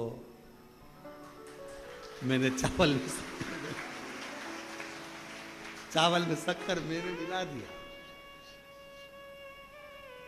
जिससे प्यार होता है ना, उसको जिता दिया जाता है और प्यार में हार महसूस करेगी। ये महसूस होता है। आप अगर बहू से प्यार कर रही हो ना, तो बहू को जिताने का प्रयास करोगे। हो गई होगी गलती, कोई बात नहीं, माफ करो, आजा बेटा, चल, कोई बात नहीं। आज नहीं सीखेगी, कल सीखेगी, कल नहीं सीखेगी, परसों सीखेगी। अभी नहीं सीखेगी, मेरे रहते रहते नहीं सीखी तो मेरे जाने के बाद सीखेगी। टेंशन मत ले, चिंता मत करना, कोई बात नहीं, जीतो।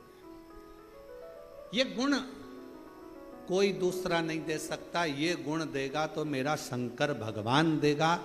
शंकर भगवान अपने बेटे गणेश जी, अपने बेटे कार्तिकेय जी के साथ भी चौसर खेलते हैं, तो वो अपने पुत्र कार्तिकेय को जिता देते हैं। अभी आप कथा में सुनेंगे।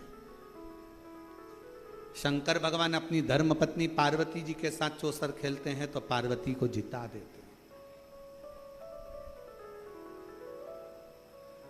प्रेम में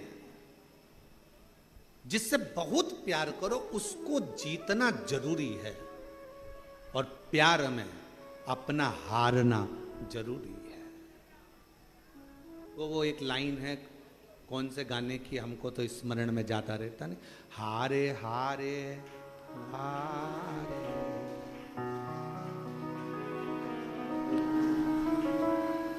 आप लोगों को आता है? थोड़ा सा जरा गाओ तो।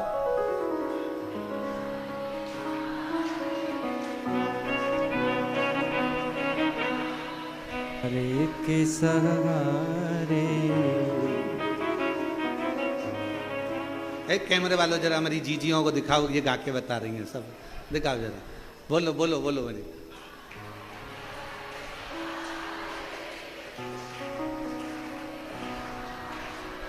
बस यही हार स्नेह में, प्रेम में, प्यार में होती। यही तुम्हारा प्यार, तुम्हारा प्रेम, और प्यार प्रेम जीतने के लिए कभी नहीं, हारने के लिए होना चाहिए। कोई बात नहीं,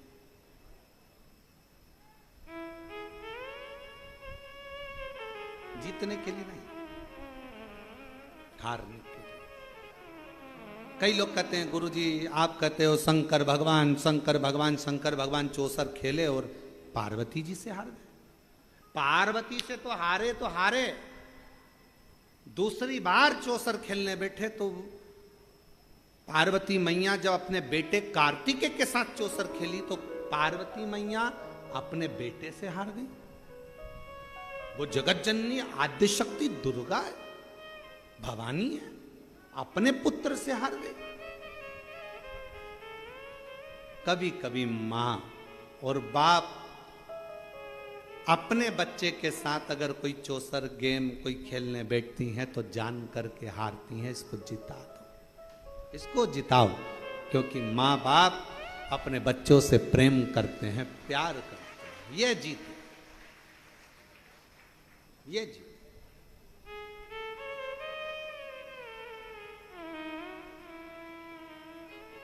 एक प्रसंग याद आ रहा है,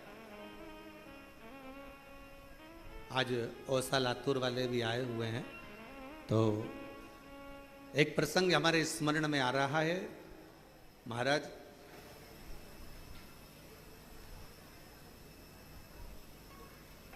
जबलपुर की कोर्ट में एक बाप और एक बेटा, दोनों को केस मिला। एक ही केस का एक पलड़ा बाप के पास था और दूसरा पलड़ा बेटे के पास था।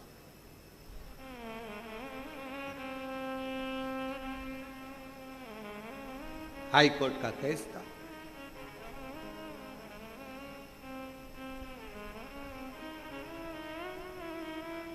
दोनों एक पार्टी का, एक ही केस का एक पक्ष पिता के पास में था और दूसरा पक्ष बेटे के पास में था। बात चलती रही, बहस चलती रही, सुनवाइयां होती रहीं, पेशियां चलती रही। समय निकल गया, निर्णय का दिन आया और निर्णय के दिन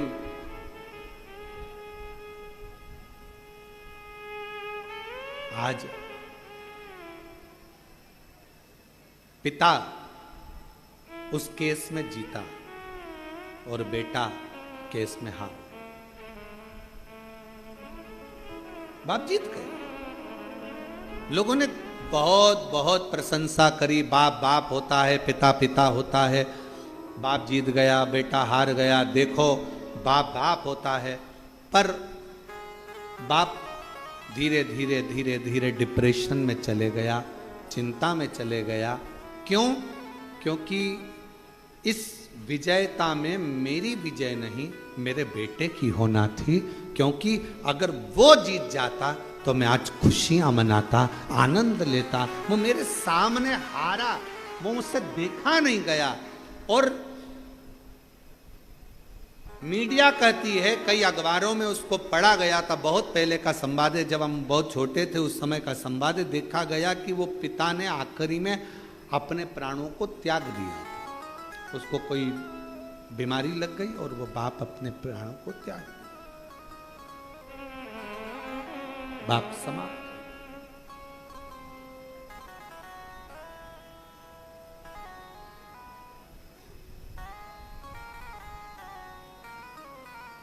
पूछा क्यों? बेटा हार गया, बाप को चिंता लग गई। चिंता, जीतना चाहिए। मेरे शंकर भगवान माता पार्वती जी से हार रहे हैं, शर्त लगी थी, क्या लगाओगे? इस चौसर में शिव जी ने कह दिया था अपना सर्प। पार्वती जी कही क्या करूंगी इसका, शर्त में तो कुछ अच्छी चीज लगाओ जिसको मैं रख सकूं। शंकर भगवान ने कहा अपना डमरू। पार्वती जी बोली वो भी किसी काम का नहीं है।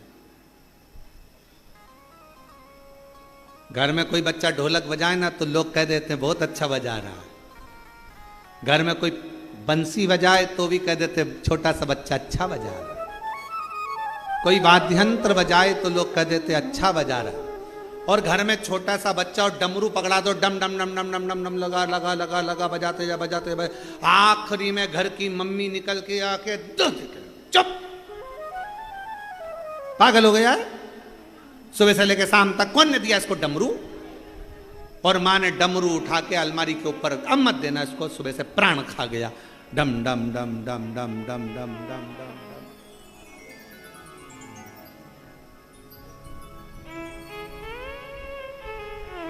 महाराज शिव कथा कह रही है, भगवान शंकर का चरित्र कह रहा। डमरू का करूंगी क्या मैं? इस डमरू का क्या काम है? मुझे इस डमरू से कोई काम ही नहीं।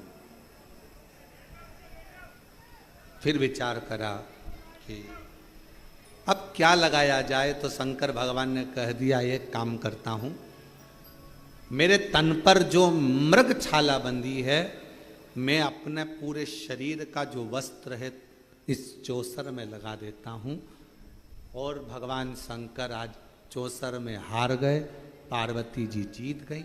पार्वती जी ने कह दिया था कि मैं वस्त्र वापिस नहीं दूंगी, शंकर भगवान के चाहिए भी नहीं, तू ही धर ले।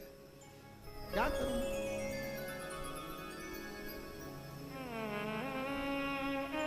रख ले। हारते से ही, जैसे ही हारते से ही पार्वती जी ने पूरे वस्त्र ले लिए और शंकर भगवान नग्न वेशधारी हो।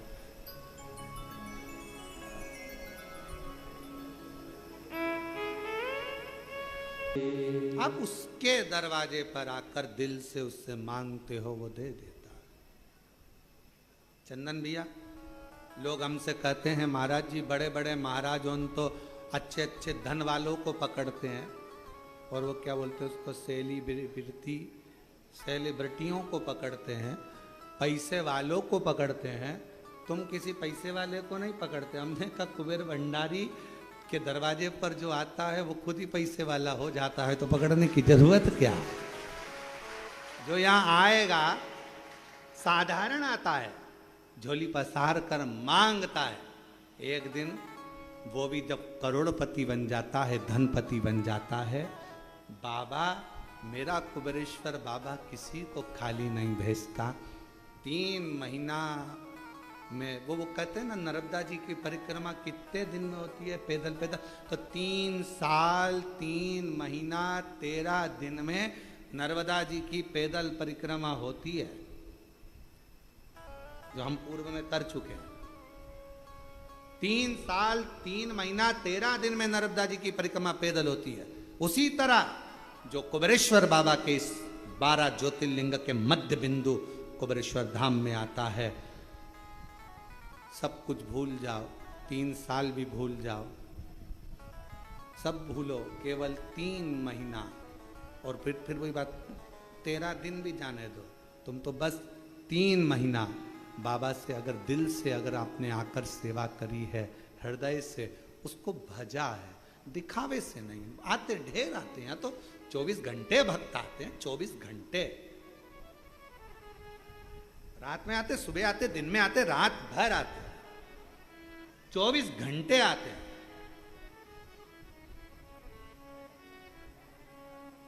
और दरवाजा भी लगाओ तो कहां लगाओ, उधर से घुस जाते हैं, है?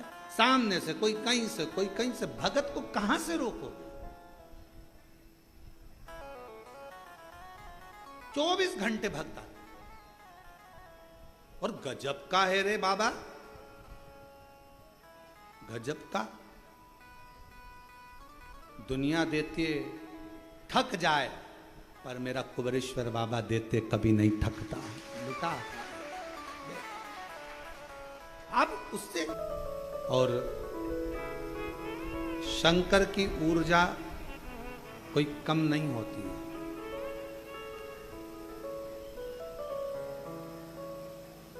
शिव ऊर्जा थोड़ी सी भी कम नहीं होती।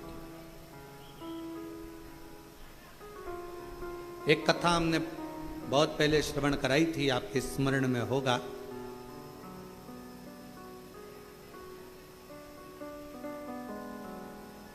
कि शिव के व्रत का,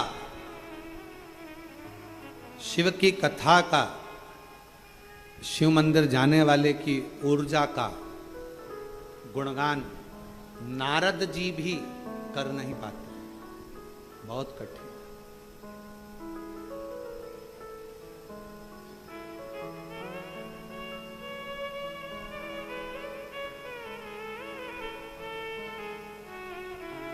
शिव कथा कर, कार्तिकेय जी के पिता का स्वरूप देखा, नेत्रों में जल भरा कार्तिकेय जी को, षडानंद कार्तिकेय को।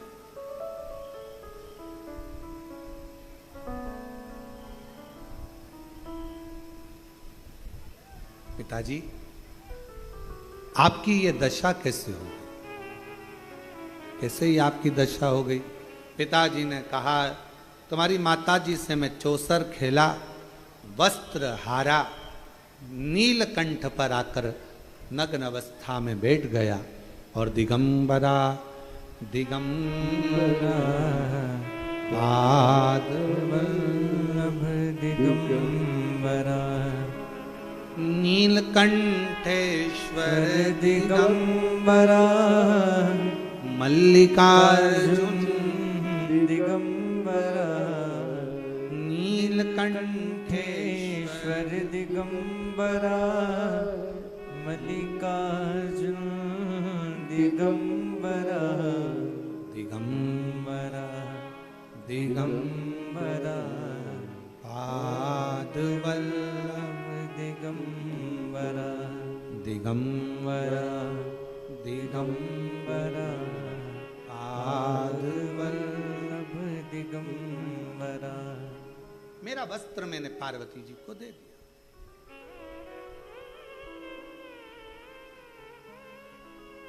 मांग लेते आप पिताजी।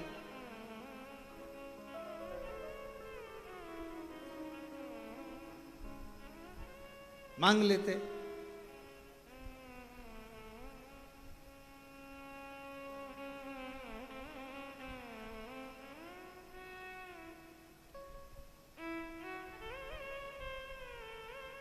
शंकर भगवान बोले क्या मांगू मैं तुम्हारी माता से, क्या मांगू? दूल्हा सज धज कर जब लड़की वाले के दरवाजे पर जाता है, लड़की वाला दरवाजे पर दूल्हे को सोने की चैन पिनाता है। बोलो बोलो, सही है कि गलत है?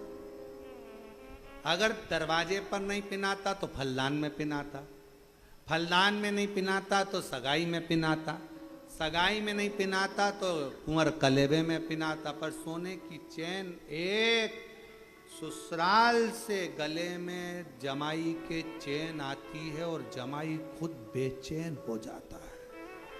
एक चैन इतनी भारी पड़ जाती है। इसलिए निवेदन है सबसे, ससुराल की चैन कभी मत पहनना। ससुराल वालों से कहो लड़की दीजिए, लड़की को दीजिए, मना नहीं, पर हमको दहेज नहीं चाहिए। आपने अपने कलेजे का टुकड़ा दे दिया, इससे ज्यादा कुछ नहीं, इससे ज्यादा क्या मांगे? आपके कलेजे का टुकड़ा मिल गया, इससे बड़ी दौलत क्या देगा बाप? एक पिता अपनी बेटी को क्या दे सकता?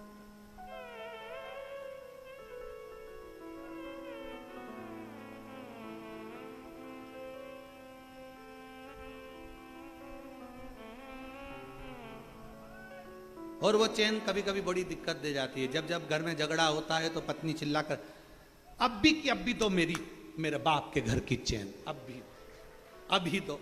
अब बेचारा सोचे, वो तो मैंने रख दी अलमारी में से, लाऊं देऊं, और कहीं कहीं का बेचारा गले में से निकाल कर भी दे दे तो पत्नी इतनी चतुर होती है, हाथ में लेके उसको,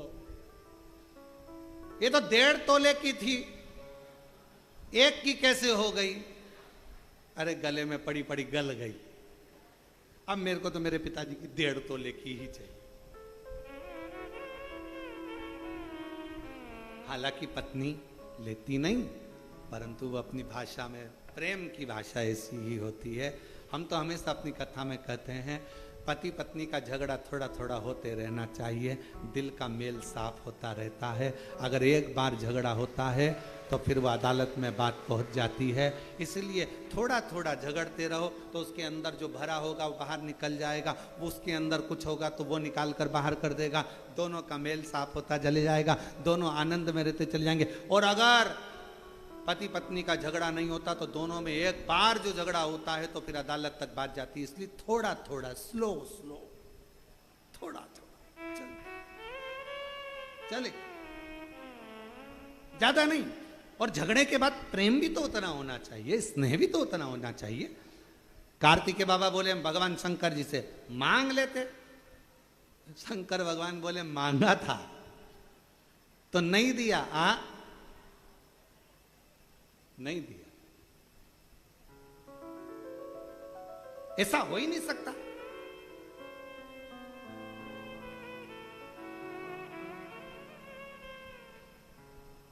ऐसा हो ही नहीं सकता। कार्तिकेय जी पहुंच गए मां जगत जननी के पास। मैया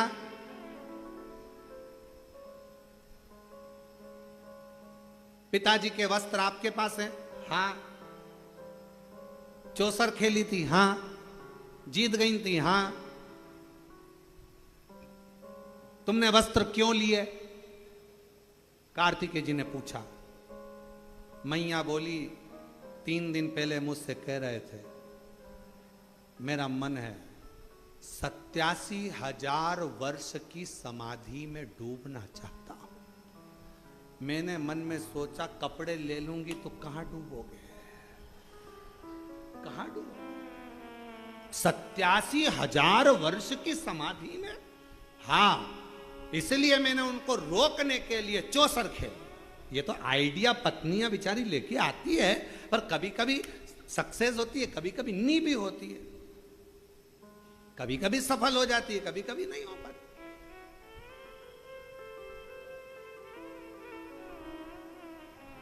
मैंने सोचा कि चौसर खेलूंगी, वस्त्र ले लूंगी, ये जाएंगे नहीं घर छोड़कर।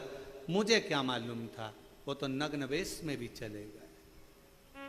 नग्न वेश तो तुमने कपड़े वापिस कर देती, नहीं करे। मुझे मालूम था ये चले जाएंगे। अगर ये तप करने चले गए 87,000 वर्ष तक, उनकी याद में मैं क्या करती? कम से कम उनके कपड़ों को देखकर, हृदय से लगाकर प्रेम तो कर। ये वात्सल्यता शिव की और पार्वती की है, शंकर पार्वती जी की ये वात्सल्यता।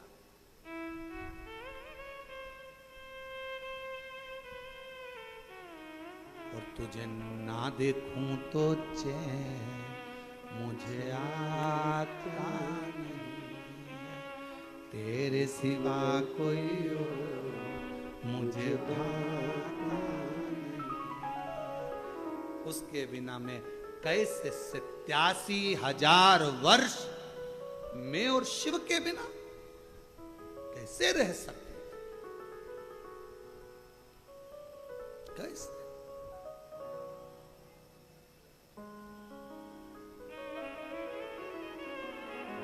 मैंने वस्त्र ले लिया। मां, मैं आपके साथ चौसर खेलना चाहता हूं, क्या लगाओगे? मां बोले तू जो बोले। पिताजी के वस्त्र, ठीक है। मां जान गई ये वस्त्र लेकर वहीं जाएगा पिता के पास, ठीक है। मां हार गई, वस्त्र दे दिए। शिव जी के पास लेकर जाते इतनी देर में तो शंकर भगवान गंगा नदी के जल में, गंगा की धार में स्नान तप साधना में डूबे हुए थे। 5 स्त्रियां, लड़कियां शिव जी पर जल डाल रही थी। वापिस आए, पिताजी को देखकर कार्तिकेय जी ने ध्यान की मुद्रा लगा ली, अपने पिता का स्मरण किया। पिता का स्मरण गणेश जी को मालूम पड़ गया आज, और गणेश जी महाराज को मालूम पड़ा कि पिताजी 5 कोई स्त्रियां हैं, जल क्रीड़ा कर रही हैं। गणेश जी आ गए मैया के पास। मैया, ओ मैया। माता पार्वती जी से कहा पिताजी किन्हीं 5 स्त्रियों के साथ जल क्रीड़ा कर रहे हैं। छोटा था गणेश, और आके मैया से जो कहा तो मैया को क्रोध आ गया। बाल खोले केश, क्रोध में लाल होकर पहुंच गई गंगा के घाट। स्त्रियों को देखकर देने वाली थी श्राप। शंकर भगवान उठकर खड़े होकर बोले रुको पार्वती, ये कोई और कन्या या स्त्री नहीं है जिसको तुम गलत समझ रही हो। ये मेरे तप से शरीर में से जो पसीना निकला वो गंगा के जल से स्पर्श कर गया, जिसके माध्यम से मेरी ये 5 लड़कियों ने जन्म लिया है। मेरी ये 5 बेटियां, जया, विषहरा, शामली, बारी, दौतली, देव, ये मेरी 5 लड़कियां जन्म, 5 बेटियों का जन्म हुआ। और चोक पुरा माटी रंगावो, आज मेरे पिया घरे आए। चोक पुरावो, माटी रंगावो, आज मेरे पिया घरे आए। तेरी सखी भगवान शिव का आगमन समझाना, बताना, बोल।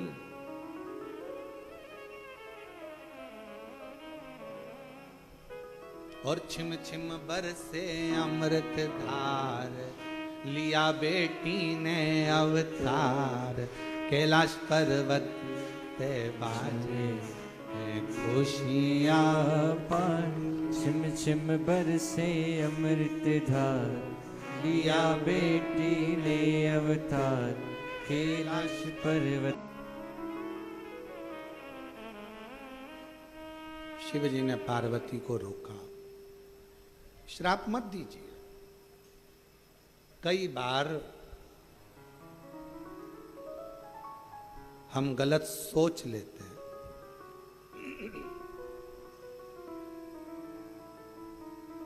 हम गलत देख लेते हैं, हम गलत विचार कर लेते हैं, समझ नहीं पाते। कोई अगर किसी की निंदा करे तो पहले विचार करना क्या हमने उससे मिले हैं, कभी हमने उससे जाकर बात करी है, कभी उससे कभी संपर्क किया। जब हम उससे मिले ही नहीं, बात नहीं करी, मिले नहीं, बात नहीं करी, संपर्क नहीं किया, तो फिर हम उसे जानते ही नहीं, तो फिर निंदा क्यों, किस लिए?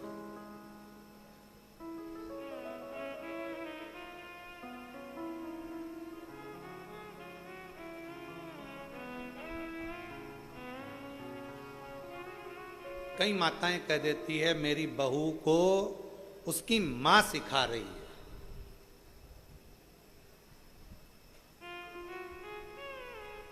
वो मायके के कहने पर चलती है। तुम्हें खुशी होना चाहिए, कोई तो है जो तुम्हारी बहू को सिखाया और मायके कहने पर चली। इसमें दुख नहीं होना चाहिए, प्रसन्नता होना चाहिए।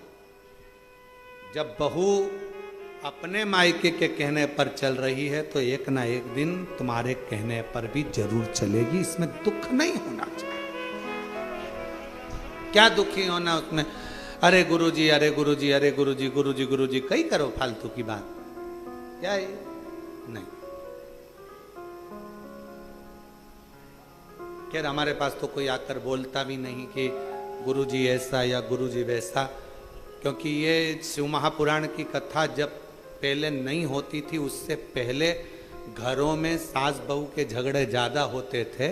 जब से शिव पुराण घरों घर में हो रही है तब से बहू और सास के झगड़े कम हो गए, क्योंकि इनको फुर्सत ही नहीं है। टीवी के सामने दोपहर 2 बजे से 5 बजे तक बैठी रहती हैं और बहू फिरी भी इसी टाइम होती है, झगड़ा का मौका भी इसी टाइम मिलता है, तो सब अपने अपने कमरों में व्यस्त हो जाते हैं, तो झगड़ा खत्म हो जाता।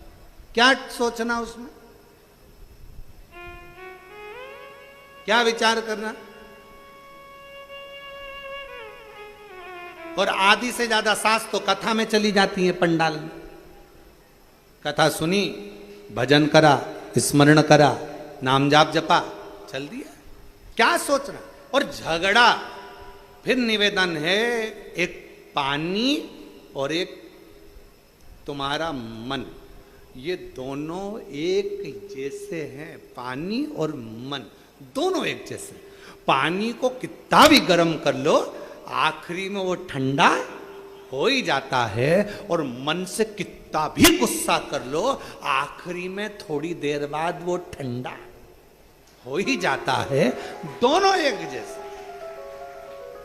इसलिए निवेदन है, कभी भी दूसरे की लड़ाई में बीच में कभी मत बोलना।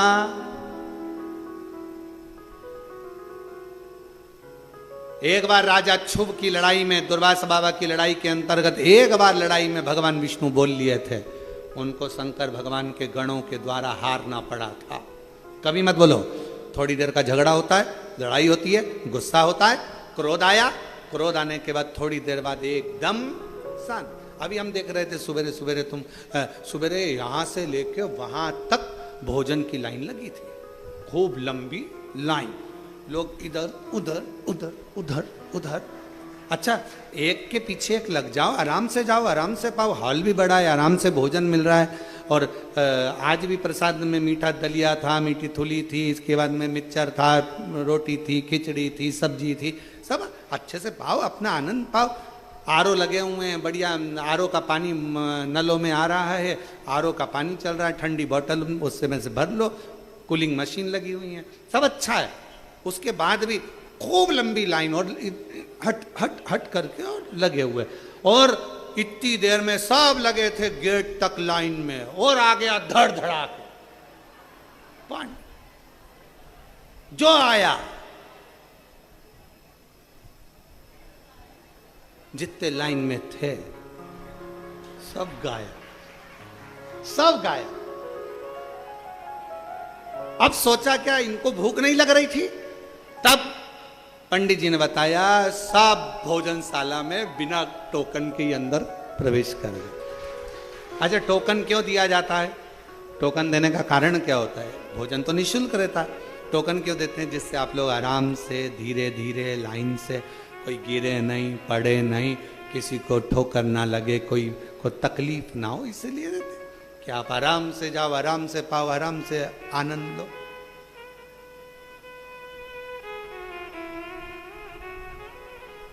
तो मन में आया, वारे भोले बाबा तूने गजब करा, आज भीड़ हो भी ज्यादा गई थी और लोग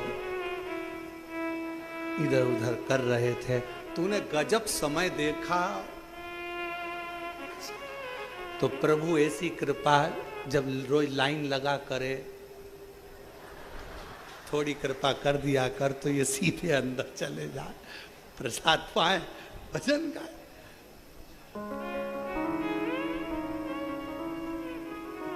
और हमारे दरवाजे के पास में दो माताएं बैठी थी, ना जाने कहाँ से आई हुई थी, हम तो पूछे नहीं उनसे, और आवाज पूरी पूरी आ रही थी, अरे भाई मेरा लोटा कोई ले गई, अरे भाई मेरा लोटा गया, अरे अच्छा हुआ लोटा गया, दिल यहीं रह गया। अच्छा बोल।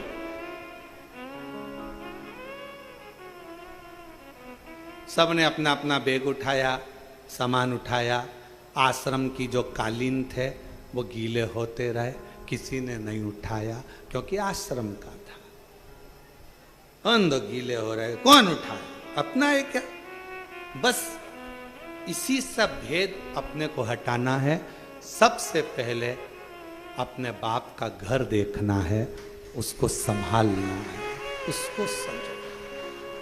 फिर मैं निवेदन करूं आप लोगों से, शिव जी के मंदिर में कभी भी आप अपने आसपास के मंदिर में जाओ, वहां दिल लेकर जाओ, दिखावे का नहीं, दिखावा थोड़े क्षण का नहीं करना है, दिल दिल। ये पत्र जितने आते हैं ये सब दिल के। एक और पत्र अच्छा है, पढ़ो, सुन लो। मेरा नाम कविता भार्गव है, राजेंद्र जी भार्गव। मैं कोटा बारात जिले की छबड़ा से हूं।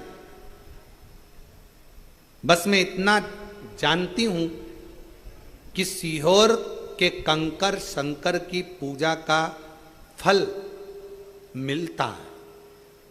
मेरे बच्चे भगवान को नहीं मानते थे। जब मैंने अपने बेटे सौरभ को शहद वाला उपाय करने को बोला, मेरा बेटा सरकारी नौकरी के चयन के लिए कई वर्षों से लगा था, उसका नहीं हो रहा था। मैंने अपने बेटे से बोला कि एक बार तू शहद का प्रयोग कर, शिवजी के मंदिर में जा, झाड़ू पोछा कर, सेवा कर। मेरा बेटा भी अब शंकर को मानने लगा, क्योंकि इतने सालों से बेटे की सरकारी नौकरी नहीं लगी। शिव जी की प्रार्थना कर कर आज मेरा बेटा CHO नर्सिंग ऑफिसर के पद पर सरकारी नौकरी नियुक्त हो गई। मैं बाबा को यहाँ प्रणाम करने आई हूँ, नमन करने आई हूँ। कहीं बैठी हो तो आ सकते। एक पत्र और अच्छा है, देखिए। मेरा नाम प्रिया श्रीवास्तव है। मैं जिला जबलपुर, तहसील सीहोरा, जबलपुर के पास में भी एक सीहोरा है। जब नया नया लोग सीहोर सर्च करते थे तो यहां आने की जगह जबलपुर सीहोरा चले जाते थे।